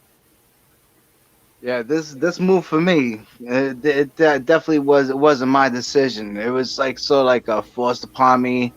I was kind of like a little bit of a loser. I was out of work, and my parents were retiring, and they said, "Hey, we're gonna move down to Florida once we retire." And as soon as they retired, the next minute they were gone. So hey, I had to either go with them or be a bum up in New York, and I definitely didn't want to be a bum up in New York. And I came down here and tried to live my life, and I'm trying to live my life right now. And I still feel like a bum, you know. I really do. It happens. It happens. But at least you feel like a bum with some nice clean air, right? Yeah, clean clothes at least, clean clothes. I got clean underwears to wear. So that's a good thing. I always tell people, like, I took my brother, like, because my brother had never really been a whole lot of places when he was younger, other than maybe parents taking him down to like Virginia to go to Busch Gardens and stuff like that. And they took him out to Disney World, or not Disneyland. I'm sorry, Disneyland in California once. But other than that, he'd never really gone anywhere. And I said, look, we're going to go down to South Carolina, Myrtle Beach. We're going to spend about 2 weeks there. And I said, be prepared when we get back home. And he said, what do you mean? I said, the first thing that's going to hit you once we cross over that border and we run in, we're back on New Jersey soil, is the smell. And he said, get out of here. Get out of here. Soon as we crossed over the Delaware Memorial Bridge and we went into Jersey, he's like, oh, God, that smell. I said, I told you. I told you. That New Jersey smell. For me, it always was driving up the 95 and like about 20 miles before hitting Elizabeth, New Jersey. That's what it was for me all the time. Once you hit Elizabeth, New Jersey, you know you're almost home. You're gonna start smelling that. Clean underwears for quitters. Yeah. One stick. It's for quitters. Well, Steve only says that because you don't wear underwear. Whoa. Is that like an attack on guinea pigs? We don't wear underwear. Yes, Tommy, I'm attacking your damn guinea pigs. Oh my God. Nibbles. Nibble away. I got a pellet gun. Bring them to me. I'm the old man on the porch. We will overwhelm you with numbers and pure cute fuzziness. Cute resistance. Cute hey, Tommy, you put some cute fuzziness in front of me. There better be some blonde hair on the top of that head.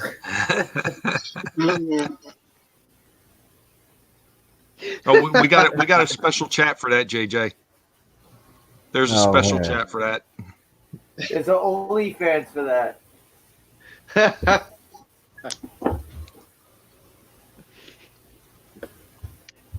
I missed you too, asshole. No.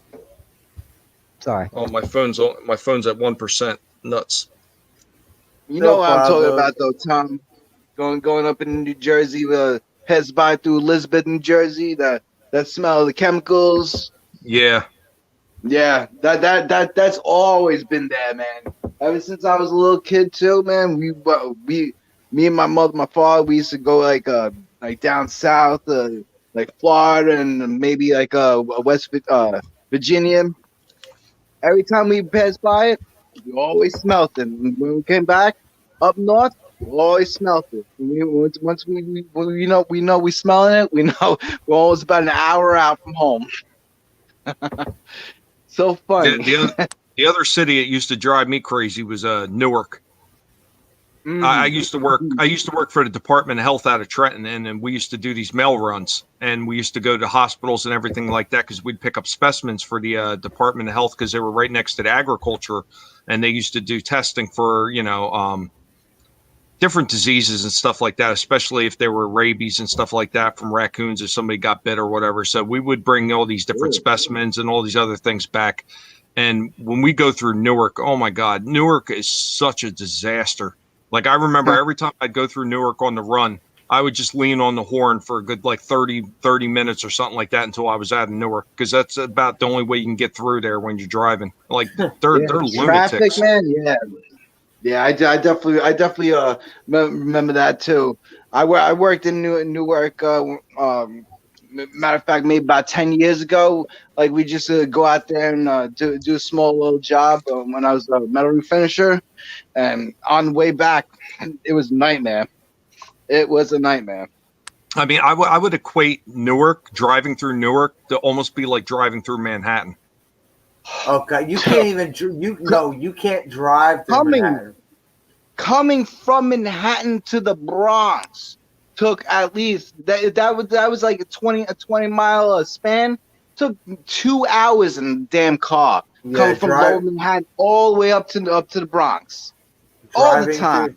Driving through Manhattan is just as bad as trying to park in Manhattan on a Manhattan street. God. Oh, slasher. I used to work for an armored truck service called Pinkerton. I'm not Pinkerton, Princeton Armor. I'm sorry. Pinkerton was the security firm I used to work on at one time. But I used to work for this place called Princeton Armor, and we used to drive the armored truck cars through Manhattan to do pickups. Good God. You want to talk about a nightmare, because those armored trucks do not move very fast. So trying to get out in the traffic, because they never let you out. I just have to turn right in there like I'd lost my mind. They just like I don't even care, because that's the only way you get anywhere in Manhattan. And it's the same thing with Newark. I mean, Newark's the same way. Like if you don't force your way in, they're not going to let you in. You're only going to move quickly through Manhattan if you're on the subway. Like because I've had messenger jobs. I've had plenty of messenger jobs, and there was no fucking way I was gonna ride a bike down a Manhattan street. No fucking way. No, I don't want to. I don't want a giant bullseye on my back or my front. No, I'll walk. That was just as bad as driving a car. Bike, even worse. Well, at least a car, you move slower, and if anything, you'll get bumped by another car. Mm-hmm. But you might get destroyed by another car. Say you're on a bike, as a delivery guy in Manhattan. Yeah, basically. Yeah. Goodness. Fuck that, man. Story Jack. Hello. Casually. Not story man. Fucking job out there. Hey, Story Man Jack. I missed the clown news. The clown news? Yeah, he was doing a little segments called Clown. God, what the hell was the name of it? Story Man, help me out. Something clown news that he was doing. Oh, absolutely hilarious.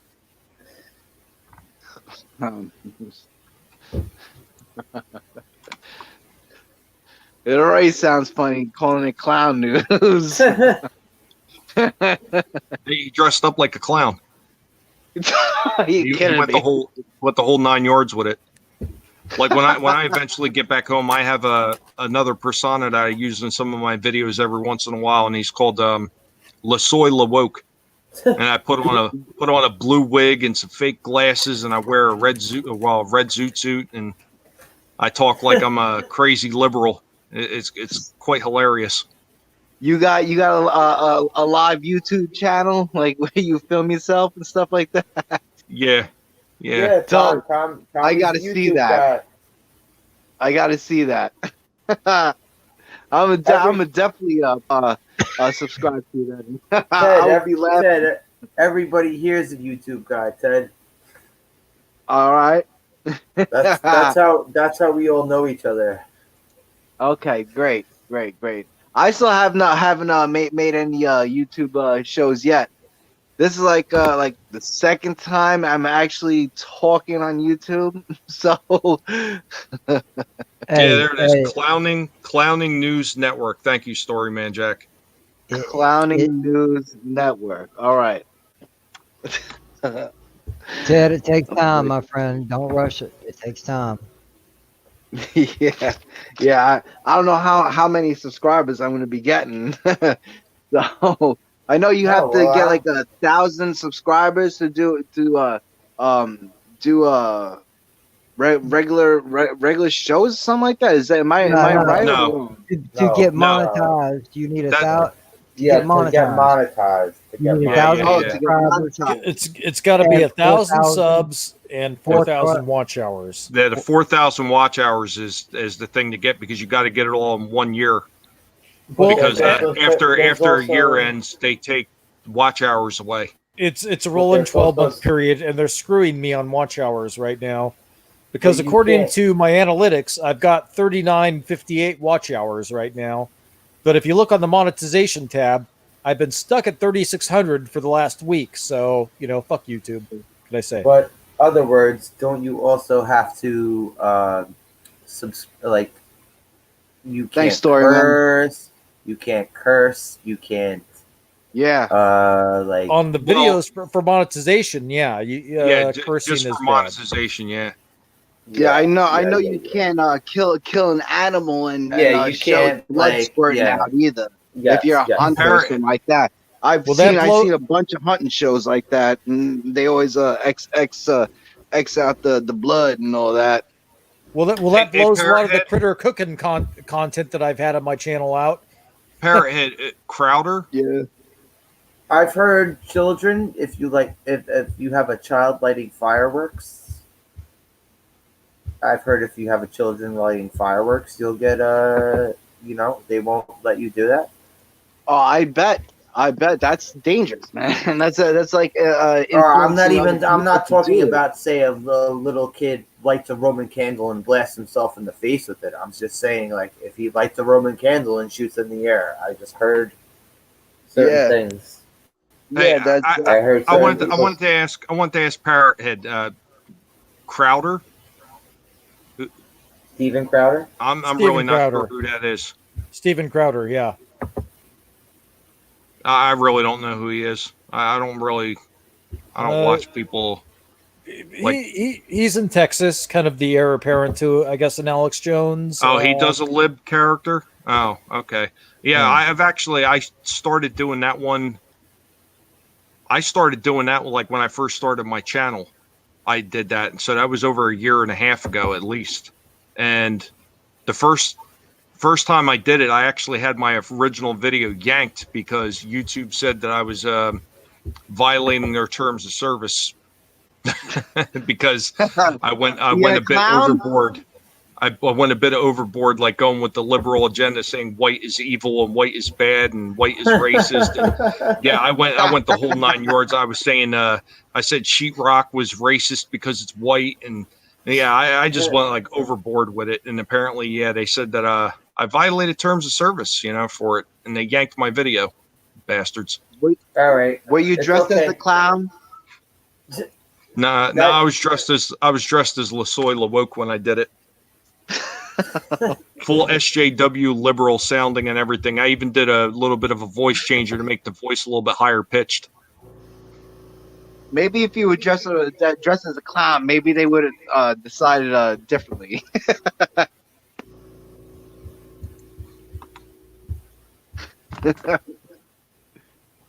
Well, I'm gonna check your shit out. Clowning News Network, huh? Yeah, well, that's Storyman Jack. He does Clowning News Network. Storyman Jack. Oh, you're okay. I'm getting mixed up Mine then. is actually the same as my name that's on here, Tommy and the Guinea Tommy, Pig Collective. Tommy and the Guinea Pig Okay. Collective. Tommy. Yes, the Toes Guinea will be Pig nibbled Collective. by the Guinea Pig Collective. Yes. Okay. All right, I'm And getting mixed Wes over here, Wes does a lot of he does a lot of different stuff. He does he does some conspiracy stuff. He does stuff on Star Trek, and he talks about the Star Trek Continues show. Really, really good stuff. And JJ does a lot of random streams where you just never know who's going to pop up. Because sometimes he tweets, sometimes he doesn't. It's a lottery. Check him out. Yeah, Well, you tweets are half the battle with getting your word out because Tommy. notifications sure aren't. Tommy, you just cockblocked JJ on his ending Yeah, I'm right sorry. now. You just went all out for it, man. I try not to say it too much anymore because between Slasher and Mad Mardigan and everybody else, they're like they know my shit, so they're saying it for me now. I ain't even, all I gotta do is sit there and let them, plug my shit. Well, Tommy just did it, so there's another one who knows it. Thank you, Tommy. Hey, man. I'm here for you guys. Thank you, sir. Anywho, Yeah, all right. I have 7 viewers, but thank you 7 viewers who are still sticking around over the 2-hour Seven's a lucky mark. number to. Yeah, I guess. I was just gonna. I still say, since we got a few more people here, I still say that you should wind up doing like, at least once a month. You should just do like a whole big giant wrestling thing, like out live every week. No one's gonna come. First off, JJ right here. Every time I talk wrestling, JJ's like, "Oh, don't fucking talk wrestling." Every time I talk wrestling. Whoa! When have I ever said that shit? And you said it a few times, man. You did. Let me tell you something, brother. No, right. You're going to come to Slasher McSplitters, and you're going to see him do what he does best when he's talking about wrestling. Ooh, yeah. I may not. damn. I may not care for wrestling that much anymore. So I'll just be kind. I'll mute my mic before I yawn. Exactly. That's exactly what I'm saying. Hey man, old school wrestling, man, is worth the time to talk about, man. Definitely. But I don't even just want to talk about wrestling. I like talking about movies, like wrestling TV shows. I like talking about everything. I like talking about everything. Music. I don't want to just talk about one subject. Yeah, I don't want to talk about one subject. One of Tommy's live streams one night, which is called Retro Discussions, we talk about anything old school, to hell with this new school shit. And then Tommy was like, Sasha, what you got for us? So he wanted to talk about wrestling. And well, that turned into an hour, 3 hours of talk. Yeah. Hour and a half. Hour and a half to almost 2 hours. From me. It wasn't even just from me. It was from everybody else. Everybody else was talking about it too. I said like 2 or 3 things to start it, and then everyone else just chimed in. I was just frying my brain and playing along. There you go. You got a good panel then, man. That's worth it. Yeah, that's true. Ted, it wasn't just a panel though, Ted. It was all the awesome people that were in the chat that were keeping it going. Right. Yeah. Asking questions and shit. Yeah. That's something you got to. That's something you got to realize something, Ted. You can do shows and live streams and stuff like that all day long, but you don't have the channel without your audience. Yep. Right. Yeah. Ask Wes any day of the week, and he will tell you that most of the chats that he's part of, he will talk about how they're the greatest chat on YouTube.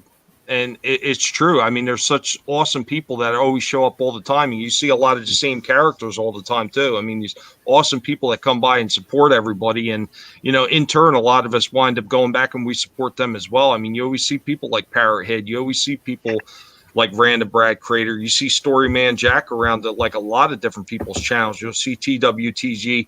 Steve Kenobi is everywhere. That guy is awesome, man. I love that guy. Yeah. I mean, there's Bone. I mean, there's just so many people that you always see all the time that are right around there, and they're supporting everybody, and they're there keeping the chat alive. I mean, for the longest time, that's all I did. I was a moderator on everybody's streams, and I would go in there and I would help moderate the chat, watching out for people that were going to cause problems. But I was also sitting there talking with all the chat when the people on the chat that are running the streams just didn't have the ability or the time to be able to stop and talk to every single person in the chat. And JJ used to do it all the time as well. He would sit there and greet everybody coming in. Yeah, JJ was the same way. Yeah. And even when Wes Moody is on a panel, you will see him stop and he will talk to the people in the chat if he can't actually talk to them from the panel. And that's one of the things that actually keeps a lot of these live streams going. It's being able to interact with the people on the panel, not only in the panel, but on the on the chat as well, and that's so damn important. And a lot of these other YouTubers that they get so full of themselves and they get big heads and they just think that the chat doesn't matter, and they're just going to talk amongst themselves, and everybody's just supposed to listen in all the time and ignore them. That's just absolute horseshit. Yep. Yeah. Well, I agree. I'm very new to the hosting live stream game, but I always try to give people props when they're coming in and talking in the chat. I'm trying. Like, Yeah, I've been noticing you be doing that too, man. Saying what's up and keeping your mind open. You're not shutting anybody out. That's good. That's We're well, trying. why would trying you to shut turn anybody him out? I've Yeah. not No, had. that's the way to keep it. Don't shut anybody out. Keep it Yeah. open. It's called First Amendment. Hey, do it. I've not. But with that being said, though, there is really a lot of things you can't say on this platform. Oh yeah, there is. I'm sure I'm sure between this conversation since I started this, I'm sure we said plenty of things that the certain folks would be very disagreeable with, but whatever, Right. You know what, man? Just let it rip. Let it rip. Be you.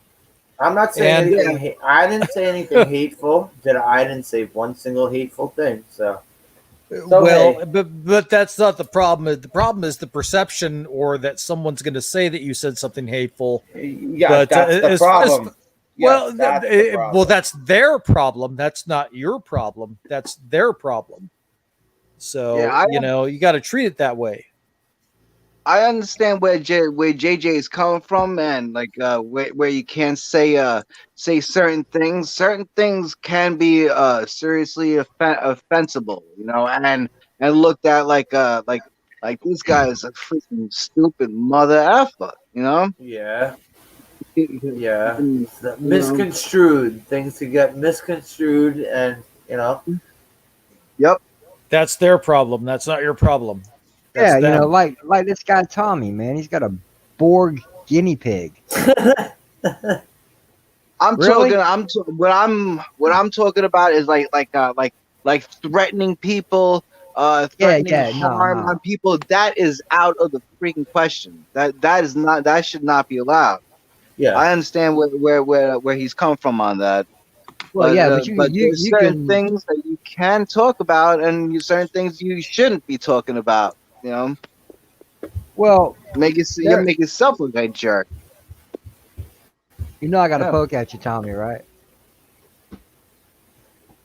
Wait a minute. What do you do? What the fuck is that? What is Is that a plank? That's a It's a plank plank. of wood, man. With It's that. Mikey Spock. Look out.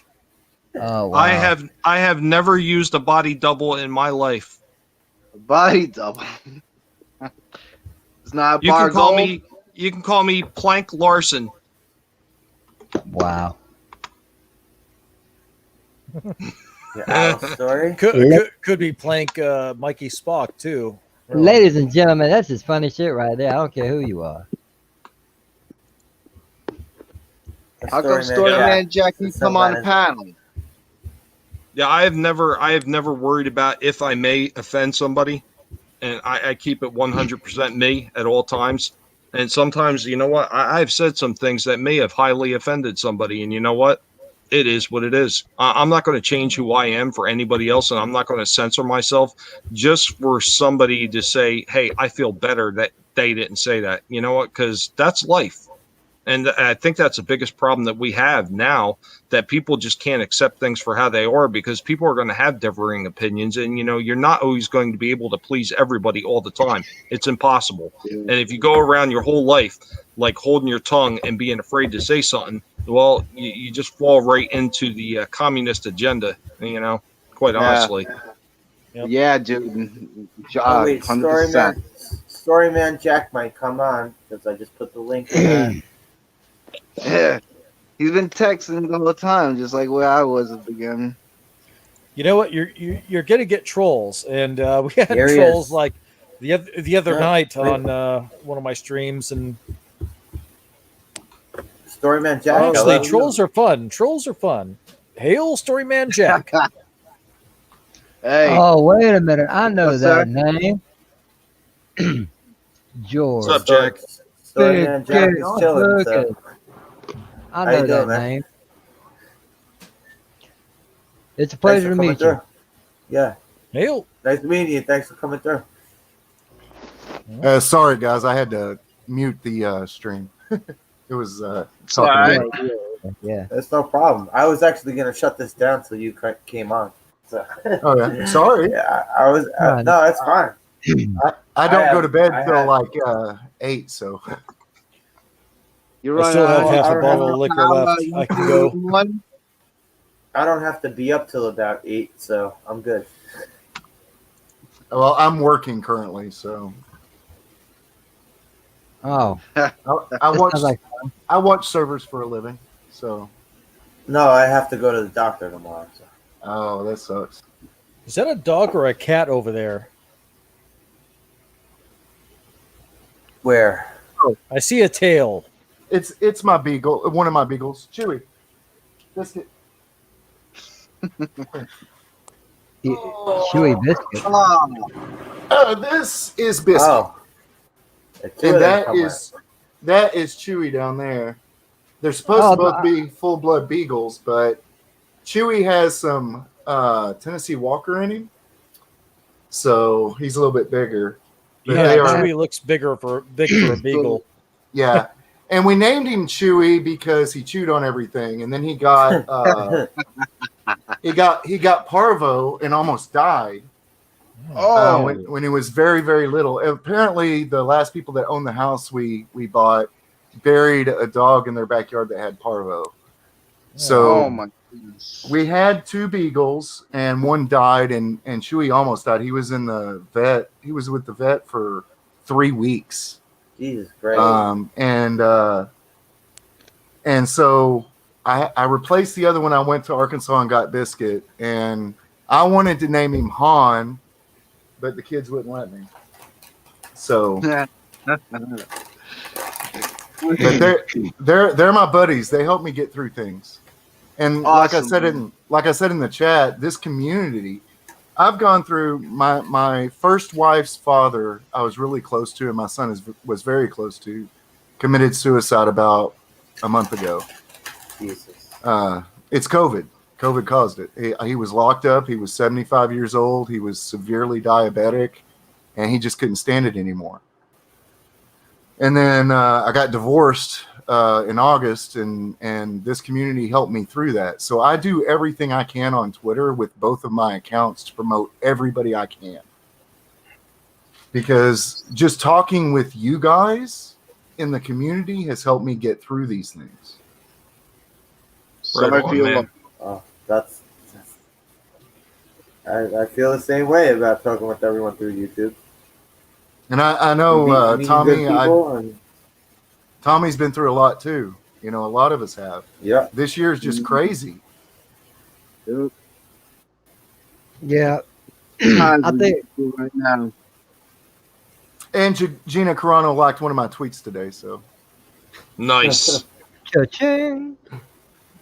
Where's the beep boop bop thing? I don't Got it, know, got but it. I guess I do. But I don't want to be like drunk and trying to ask her out on a date or something. But Tommy's the reason why I started this stream right here. I wasn't going to stream right now until Tommy got a hold of me.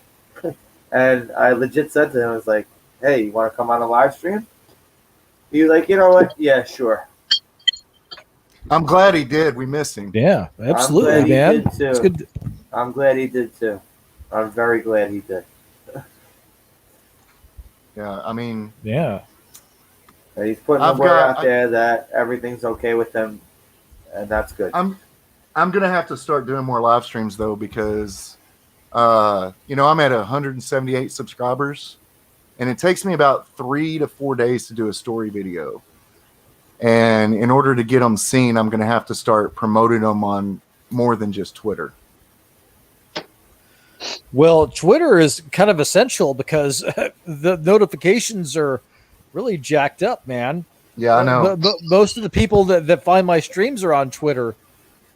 The notifications, I'll get the notification after I've been streaming for like an hour, over an Yeah. hour, you know, it's Exactly. ridiculous. Well, I mean, I Can had you- the same problem with my retro discussions panel. Like 90% of the time, people weren't getting the notifications from YouTube itself, and it was all coming from Twitter. So, I mean, Twitter, I mean, for the cesspit that it could be 90% of the times, it is still extremely essential to a YouTuber to have Twitter and be able to post those links out. Because, I mean, you could use Discord all you want, but a lot of people just don't use Discord quite as much as they still use Twitter.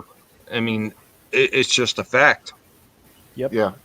I'm a total boomer when it comes to Discord. I still can't figure it out. Yeah. I just don't want to start something else. Everyone keeps telling everyone who has a Discord really enforces on you, like, join my Discord. I was like, no, Well, I don't want to start another account they- anywhere. They I got- love Discord, and I can't figure Discord out for Yeah. the life of me. I can't. don't feel bad. I've had a Discord account, not a server. I've had an account for about a year and a half now, and I'm like, I still can't figure it out, so I just don't use it. I have a Discord server, but I'm like, until I get monetized, there's no reason to set up perks or anything or do anything like that. Right now, I'm just trying to write my stories, maybe make fun of Trump and all the other idiots out there. Oh, random I Brad, you love break it Trump. out. I love Trump, but he can be made fun of just like everybody else, and he Have a likes being made fun of. Have a good afternoon, Brad. Random care, Brad, Brad. have a good night. Hey, Brad. Absolutely. Maybe Watch one out, day watch you out could for come- those dingoes. Yeah, maybe one day you could come through one of my streams. Like you're like a Absolutely. leprechaun when it comes to being on a panel on live streams. Like once in a while you might pop up. Good night, Brad. Have a good night. Have a good one. Nice to meet you, sir. And so lately, I've been like Culture Casino. I used all three of my. I have two parody accounts on YouTube, and then my main account. And I use all three of them. I watched everything Culture Casino has put out. I watched everything Jane's Theory has put out. Watched everything Dimajana has put out, and now I'm moving on to Wes. So what I do is I just open up another window, start playing all. Once I've gone through all their content, I'll switch to my other account and then go play all. So that's 3 accounts watching everything you've got active on your account. So it may not be a lot of hours, good but method. That's still a good method. Yeah, man, I appreciate it. I've got like hundreds of hours of playlists, so that Yeah. definitely helps. yeah, I mean, because I'll go to bed at 8 o'clock in the morning. When I get up, it's still playing. So, whatever helps the community until they cut that shit off and you have to be active or something. Well, yeah, we got trolled pretty bad on. The trolls have been coming out lately, I've noticed, because the last few live streams I've done, we've been getting trolled pretty bad on them. Yeah. And I'm not around to help you out on it. Yeah, I mean, it's just hate people. I mean, it's just they have nothing better to do. And they're not very Well, smart either. Their troll comments, it's like really dumb, I was about Well- to say people are stupid. I was about to say that. It's just like I got one thumbs down on one of my stories. I'm like, okay, I get that you didn't like it, so why not tell me why you didn't like it? Well, Jack, you know what? I've had plenty of videos that probably should have never gotten downvoted, and two of the ones that stand out in mind is when my father came down. And this was after my mother passed, and Right. I was trying to cheer him up, and I'd set up a whole bunch of Christmas lights because he loves Christmas lights, and it was something that he really couldn't do in Trenton. So because I got that big lawn over here, down in Florida, I'd set up all these Christmas lights for his benefit, set them up early. Like it was like before Thanksgiving, and I'd set them all up so he could have the benefit of seeing them. I actually had people downvote that, and that in itself I thought was pretty freaking bad. Like they downvoted that. Like here, I'm doing something for an old man, trying to bring him some happiness after his wife passed, after my mother passed, and people downvoted that. But then when my elder guinea pig Jenkins died earlier this year, I did a little video like in remembrance of him, and I had people downvote that as well. Like What the things that hell you is wouldn't think. Yeah, things that you wouldn't think people would downvote, they downvoted anyway just to be jerks because that's just the way they are. But you know what? They're never going to say anything to you in person because they don't have the balls to do it. So in the end, they really don't matter because what they've done is they've gone ahead and they've still interacted with my channel, whether they hated it or not. So you know what? Yeah. Screw you. I still Yeah. win.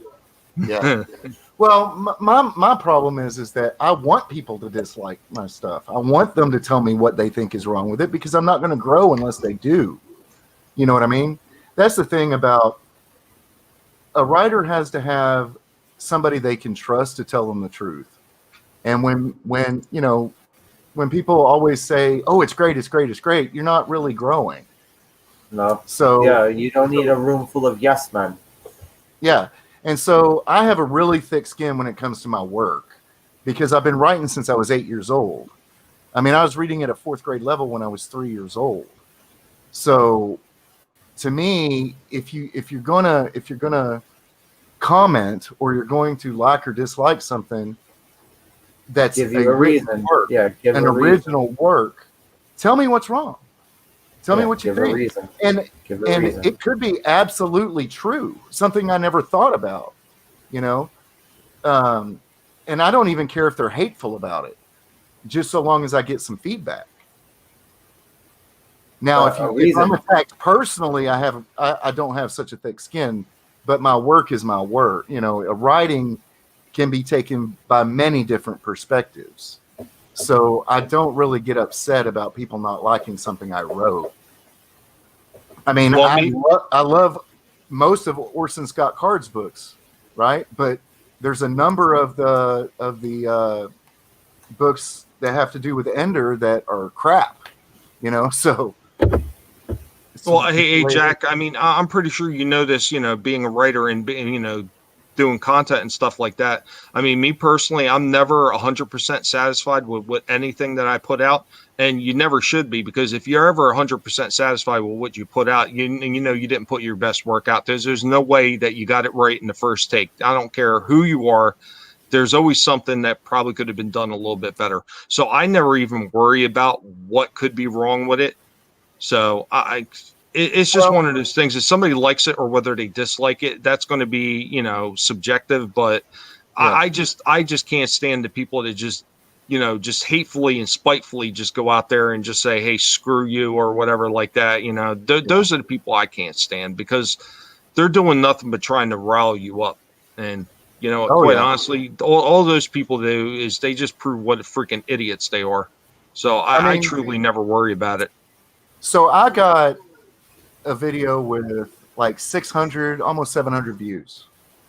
And what it was I did, as soon as the Sandman comic was put on Audible, I did a review.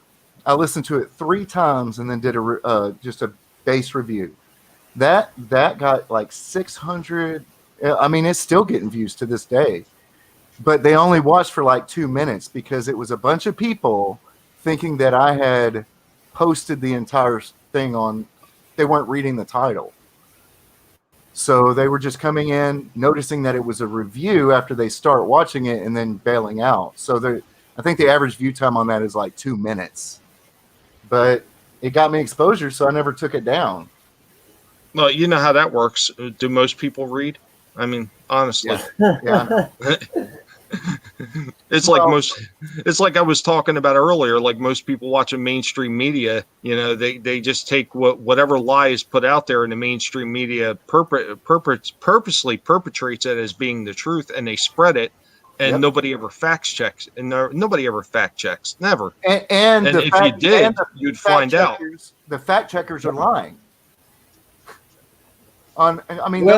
They'll say shit like, Donald Trump did not do this because he didn't have a candy bar in his hand. They add context so that they can prove it false. There's a cognitive dissonance, so that they don't even want to look at anything else other than the mainstream media narrative. Yeah. And going back to what Tommy was saying, Why do you think George Lucas never stopped fucking with Star Wars? Because he was never satisfied with it. Right. And he still to this day isn't. Hey, he said it on numerous, interviews too. That he said he was never happy with the original vision. That there was so much more that he wanted to add, and then so much more that he wanted to do, and that's why he kept doing all these re-releases of all the movies, because he wanted to add stuff that he originally envisioned being in them. Whether they were good or bad, that was his choice to put them in there. I mean, there was a lot of stuff that personally I thought that probably could have been left out when he did like these special editions and everything like that. But that was his purview to put them in there because that was his vision. Exactly. I don't like a lot of the changes he made. I don't like some of them he made, but it's his. I didn't like Jar Jar Binks, but I saw what he was trying to do. My kid How loved dare it. you not? How dare you not like Jar Jar Binks? I know, right? Well, it's because I'm 40. Darth Jar Jar. Yeah, my son, he's like, you got to see this theory about Jar Jar being the Sith Lord. And for hours he would talk about it. And they should have named him Darth Binks. Yep. But so like, I don't know if you guys are aware, but I put out, I think there's 4 stories I recently uploaded, and they're all backstories for my novel. They're basically stories that I wrote to nail down rules for werewolves, rules for vampires, rules for witches. And one is a haunted house story that kind of combines a bunch of the stories. And then I have a story about zombies I'm uploading here in a couple of hours that has my main characters in it. And all they are it's the process I go through to nail down things that I can, rules that I can go back and reference so that my story is consistent all the way through. But people seem to enjoy them. So they're not perfect. They're, I write them and then wait 2 days and then edit them so my mind doesn't fill in the blanks. And then I upload them. But it's just to get it on paper so that I can go, okay, how would this person react in this situation? So I've built a database of stories that already tell me how that person would react in a situation. Does that make sense? Yeah. Yes. So I'm basically, they're doing double duty. They're getting me views, they're getting my work out there, but they're also reference material. And it's Halloween, and I'm writing horror, so.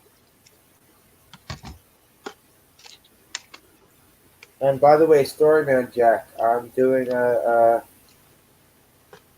watch party tomorrow. If you want to swing through of a horror On what? movie that I've Which never one? seen before. I've never seen this movie before. I can't say it yet. I Okay. can't say it.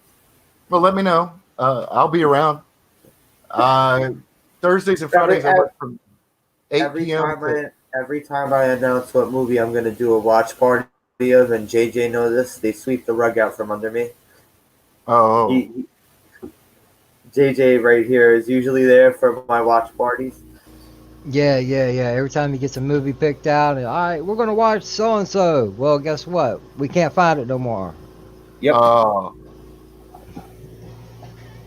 I get So it. he figures if he keeps it secret, they ain't gonna be able to touch it. Yeah, they can't keep their radar on me if I, There you go. if I keep it There you that go. way.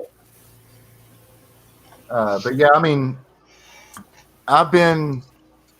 so I watched Star Wars in a drive-in theater when I was 3 years old.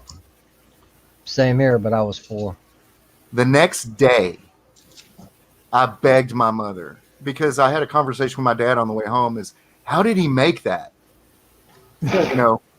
How? And Dad said he just wrote it down. And I said, well, I want to do that. And he's like, you got to learn to read first, kid. So I begged my mother to buy me a book the next day. And my dad sat down with me. And my dad never finished high school. And he taught me how to read when I was 3. And by the time I was 4, I was reading at a 5th grade level.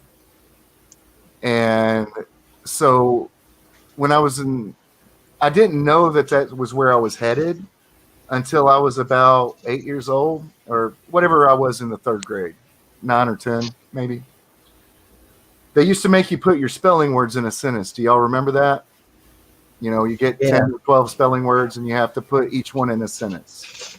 Well, if you read my sentences, they made a story because I hated school and I was bored all the time. And my teacher, who was also my 5th grade teacher, I was doing the Welcome Back Carter thing, I guess, told me I was going to be a writer someday. And from that day forward, I've been cursed. Because it is easier to win the lottery than it is to get published by an actual publisher. That's true. They also say it's you're more likely to get a shark attack than win the lottery. Yep. Well, Or you hit by, know or what? hit by lightning. Yeah. I started writing a couple things, and you know, I actually got to the point where I'm sure you've had this happen to you, where you get the writer's block. Yeah, but you know what I do? I just go and listen to a bunch of crap books. Fluff books is what I call them. And then it makes me go, I can do better than this shit. Or I'll watch something like The Last Jedi. And I'm like, I'm so much better than this. And Well, it inspires me. God bless you for that, because to this day, I still have not watched that, and I won't watch it, and I won't watch The Rise of Skywalker. Disney can kiss my ass 7 different ways of Sunday. I won't have nothing to do with it. Gary at Nerderotic said something to me, and this is why I started my channel. He said something on his stream. He said, look, just do it. Just put your stuff out there and do it. And so I did. And no, I'm not growing fast. I'm not growing, but I don't write to make money. I don't write to, I write because it's who I am. It's a part of me. Any writer, any creative at all will tell you it's like ants trying to get out of your head. You can't sleep. You got to write it down. And it's also I would encourage anybody who has problems in their life to sit down and tell a story, because those problems come out in the story and it's very therapeutic.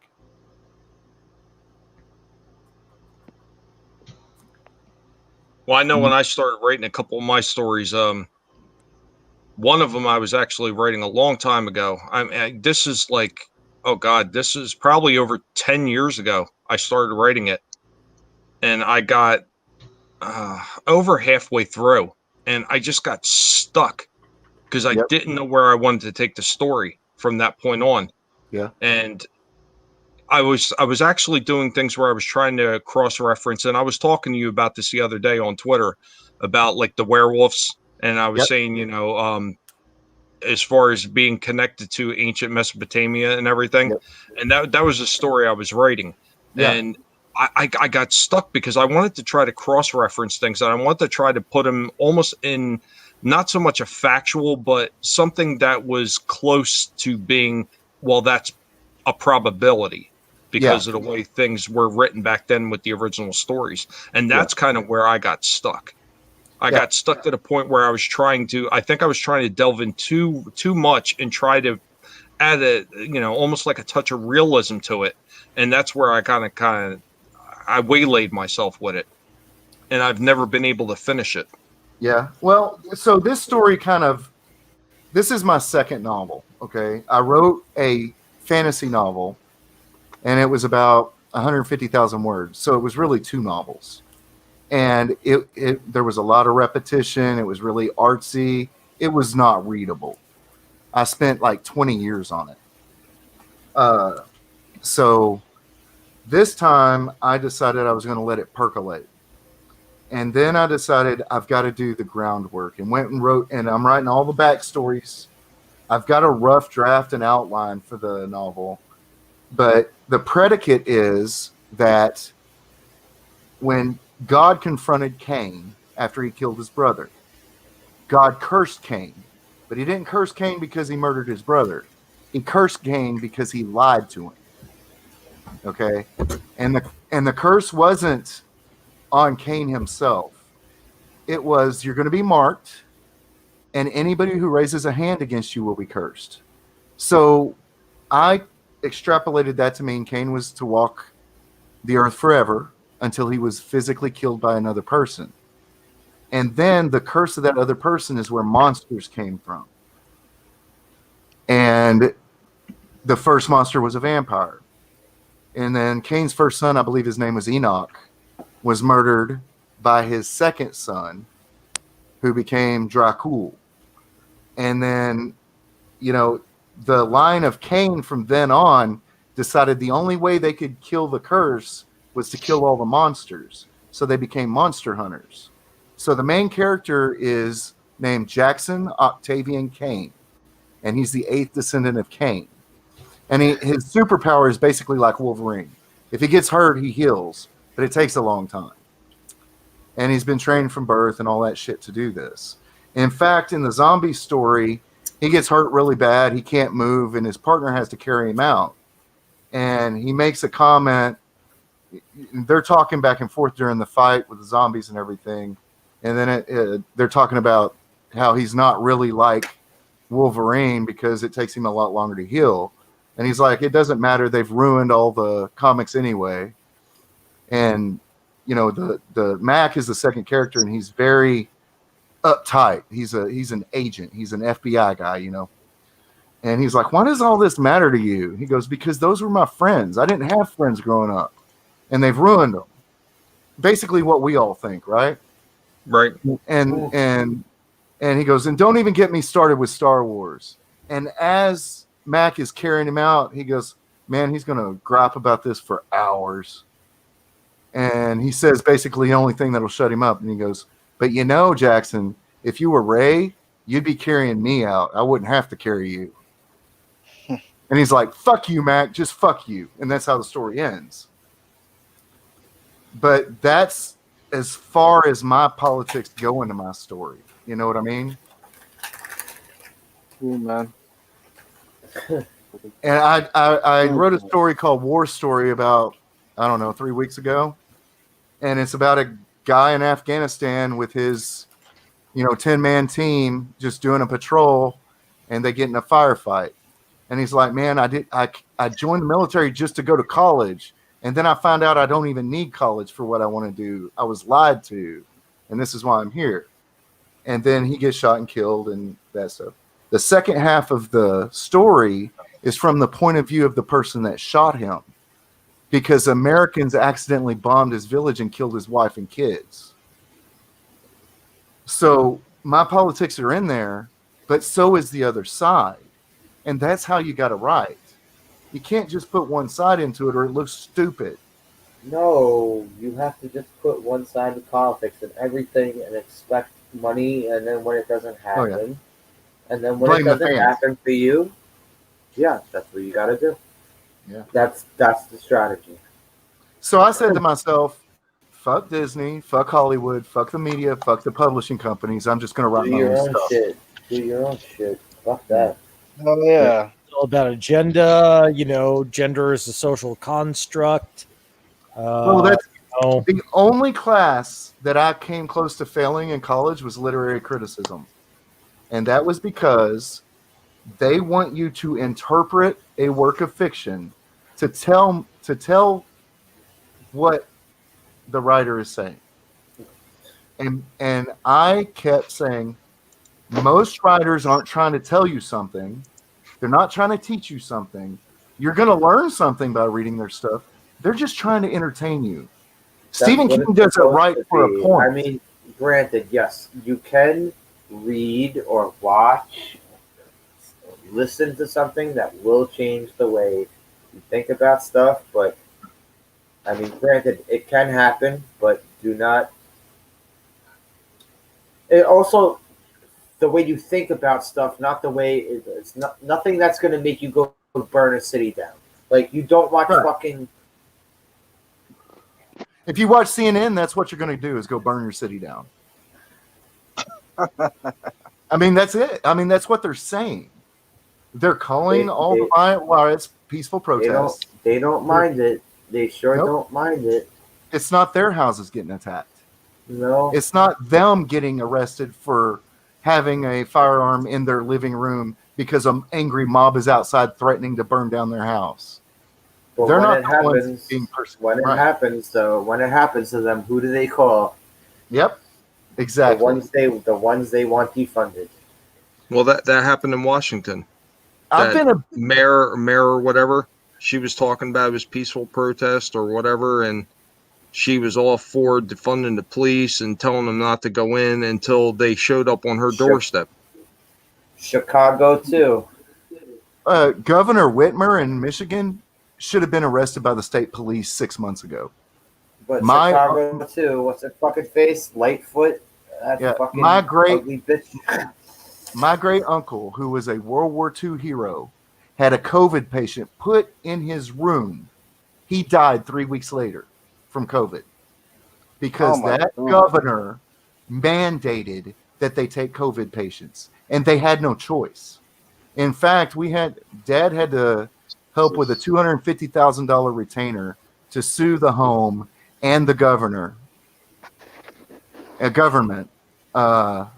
and the courts won't give us a court date. So, you hear about this plan to kidnap her and put her on trial, and you think to yourself, why not? Nobody else is fucking doing it. I don't condone it, but still. I mean, eventually it's going to get to the point where we're going to have to take matters into our own hand because our own government is just turning a blind eye. Depends on the part of government you're talking about. Well, the federal government is limited on what it can do in the states. I'm just talking about the different sides of everything. It's getting really fucking stupid. Yep. I mean, I live in Texas, so the lockdowns didn't affect us as much. It did cause my divorce because we were all stuck in the house. Oh yeah, there you And- go. TWTG. You don't go watch Back to the Future and then go burn down a house. There you go. Yeah, there you go. But yeah, I mean, I'm stuck in the house. I work overnight from home, and I've got 3 kids in the house, and my wife can't work because she's a massage therapist, and I can't sleep because they're playing, they're loud, they're, and then my wife is like, "Why are you grumpy all the time?" I'm like, "Can you please keep the kids quiet while I'm sleeping?" That's all I ask, and I wouldn't be so grumpy, but it's hard to do. They're Sure. stuck in the house. They ain't got any choice. So I was grumpy all the time, and it ended up causing a divorce. That's fucked up. Yeah. Sorry to hear that. Well, I mean, I can't blame her. I'm angry with her because she broke my trust, but it isn't really her fault any more than it's mine. And I love her to death. I always will. But, you gotta, you can't convince somebody who doesn't want to be convinced. And sometimes you just Right. got to accept it. All right, I don't Yeah. want to get into any more of this depressing talk. I'm gonna wrap this up. I don't want to hear about I just don't want people to get into tears about divorces and stuff. No, Like, the only thing I'm saying anyone in the chat who's been divorced. I don't want I've already shed my tears over it, and I'm done with it. Yeah, everybody JJ has to. you just got to get over it. Yeah, eventually, Yeah. you have to get over it and move on. Yep. Yeah. I never wasn't- been I'm married. not. I was never married either, but breakups. I've had some bad breakups. Yeah. Heartache is heartache, no matter what kind of form it True. comes in. Oh yeah. True. Oh yeah. Yeah. Yeah. Yeah. And the only thing I was trying to express was that you Oh no, I didn't mean to cut you off like that. I didn't mean. this community helped me through that. You know what I mean? Yeah. So Well, yeah, that's something I've always said. YouTube is one big, gigantic therapy session. Yeah. pretty much. Yeah. Just a bunch of people bitching about shit on their, These late night streams is group therapy. or being creative, or just being Yep. creative. Yep. It's good. Learn, man. And just find Yeah. your creativity and do it. That's all you got to do. Damn, Ted, you still awake? Yeah, I'm surprised he's still awake. He muted a couple times, Yeah. but Yeah, I'm But gonna yeah, I wind it mean, down. Yeah, go ahead. Go ahead. Go thanks for ahead before inviting me. I wind this had down. have Oh, a thanks great for coming time. through. Yeah, thanks for coming through. You came through a few times. I mean, in the chat. It's good to actually have you on stream. Well, to be honest with you, when you're talking to me, you got to remember one thing: storytellers never shut up, and writers can't. Nice Well, to meet actually, you, Billy, man. That's I a good have. thing to know. I learned yesterday. I mean, I guess yesterday. Yeah, when I started talking to Tommy, like 11-ish, 10-ish, is that I have a little bit more on my plate than I expected tomorrow. So I got some shit to do. Yeah. Yeah. After this, I'm going to upload a zombie story.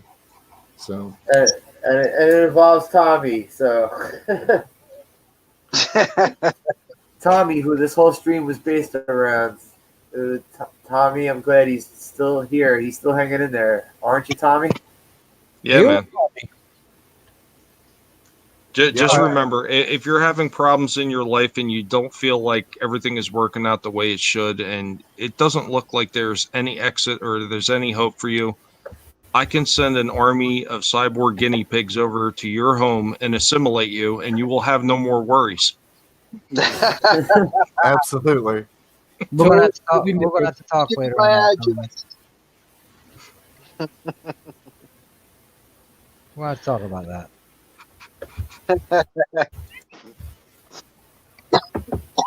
But thanks everyone coming through. Thanks everyone in the chat.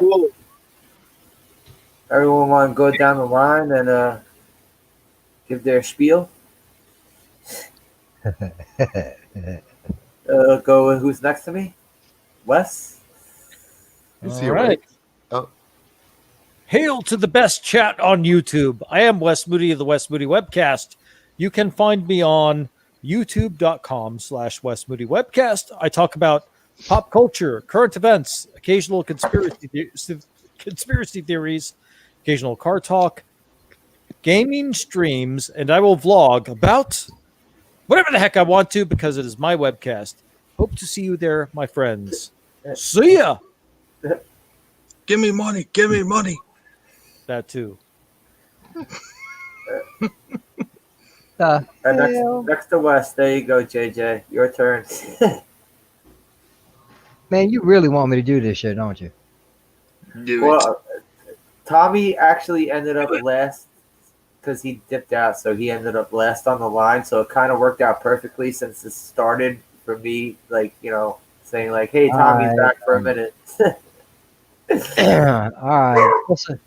What's up, everybody? It's your boy JJ. You can find me a little bit of everywhere. You can find me on Sunday nights on Honstar's channel for Name That Tune, either as a mod or a contestant, or on Jackbox Game Night at 11 p.m. Eastern. You can find me Monday nights at 9 o'clock. I'm keeping Brother Tommy's spot warm until he gets home for my weekly live stream.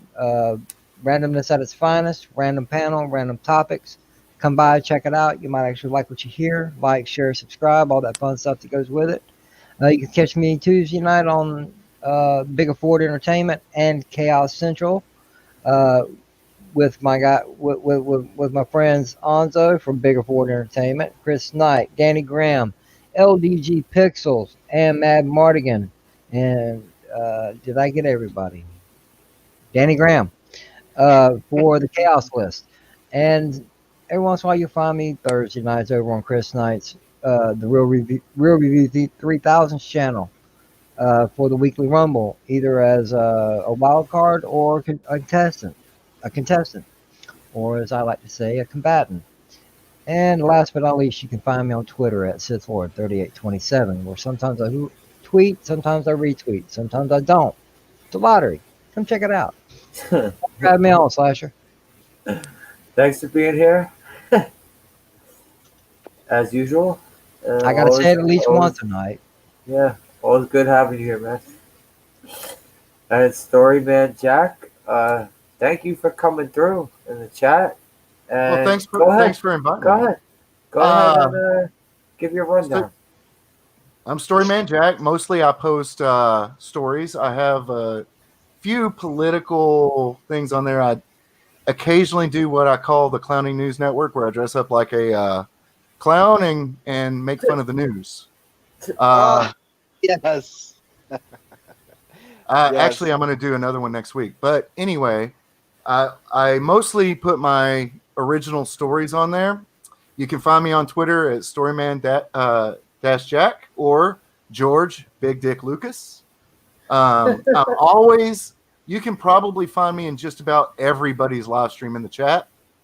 And I also try to promote absolutely everybody in this community I can. So if you want to hear some original stories, you want to make fun of those stories or give me a thumbs up, come over to the channel and take a look. I'm doing a large series of Halloween stories this month. And thank you, Slasher, for having me on. I really appreciate it. Thanks again for coming through. And my good old buddy who moved away, Disconnected Ted. He's there in Florida. He doesn't make any content, but maybe he will one day. I'm still trying to figure out exactly what I should be doing. Not sure if I should do some hunting videos, or I should do politics, or I should do some clowning around, or may just make people laugh or something like that. But I'm gonna figure it out pretty soon. If I press that button, that means I'm disconnected. So, hey, nice to meet y'all. Definitely, man. Everything's been good. This has been fantastic. A fun ride so far. And I want to do it again. Awesome. Yeah, Ted, it's nice to finally figure out who's behind the name. So, yeah, it was a pleasure. Yeah, bro. Nice meeting y'all, man. It's been Come great. on, Tommy, land the plane, man. And there we go. The man, the myth, the legend. Tommy and the Guinea Pig Collector. Come on. Hey everybody, what's going on? This is Tommy and the Guinea Pig Collective, where you can find me over at my channel, nibbling away toes of people that just don't like what I have to say sometimes. We normally would be doing a retro panel discussions on Monday, and that will resume when I eventually get out of the cesspit known as New Jersey and get back home to Florida, where things are a little bit more normal with alligators and snakes and all the other likelihood critter type of critters that you will find roaming the woods by my house down there, where I buried all the bodies of all the people that I just can't stand. And I would like to go ahead and I want to thank Slasher. I want to thank Wes and JJ, Storyman Jack, Disconnected Ted for being on the panel and actually listening to some of this nonsense that I've been spewing out of my mouth, because that is exactly what I would do. And I want to thank everybody that has shown up in the chat. Wookiee Supremacy, Random Brad, Creator, Parrot Head, Warrior Kitty, Bone, Stony One, Kenobi, and everybody else that it came through, and TWTG content. I almost forgot you there, Chris. Sorry about that. But I want to thank all you guys that came through tonight and actually listened to us talk about it, a few topics. My man Stig Kenobi, can't forget him either. But, you know, you guys are the ones that actually make this worthwhile, and you're the ones that make this fun, and you're the reason that we're actually here having fun, because you want to listen to what we have to say, and we want to hear what you have to say in the chat. It goes both ways. And remember, never let anybody tell you what you can and can't say, what you should or shouldn't watch, because your silence gives consent. I'll catch you next time. Later, y'all. Hey man, this is good therapy. Let me tell you that. Someone said that this is therapeutic. I agree 100% because I feel lifted off this, and I haven't felt like this in months since this whole goddamn COVID thing been going on. I feel great, and I feel happy, and I feel light in my heart, and I feel great. Thank you all. And Ted, it's great to talk to you again. Been a while since I actually had a face-to-face to you and talked. I mean, it's not face-to-face, but yeah. But I'd be interested in seeing you on more streams. Yeah, I'm gonna hook up. I got this notification on, so hey, we'll be doing it. There you go. And tomorrow I'm gonna be doing a watch party. anyone wants to come through, I put the link in the chat for our watch parties because I can't do a screen share on YouTube because I'll get shut down immediately if I try to do that during the watch parties.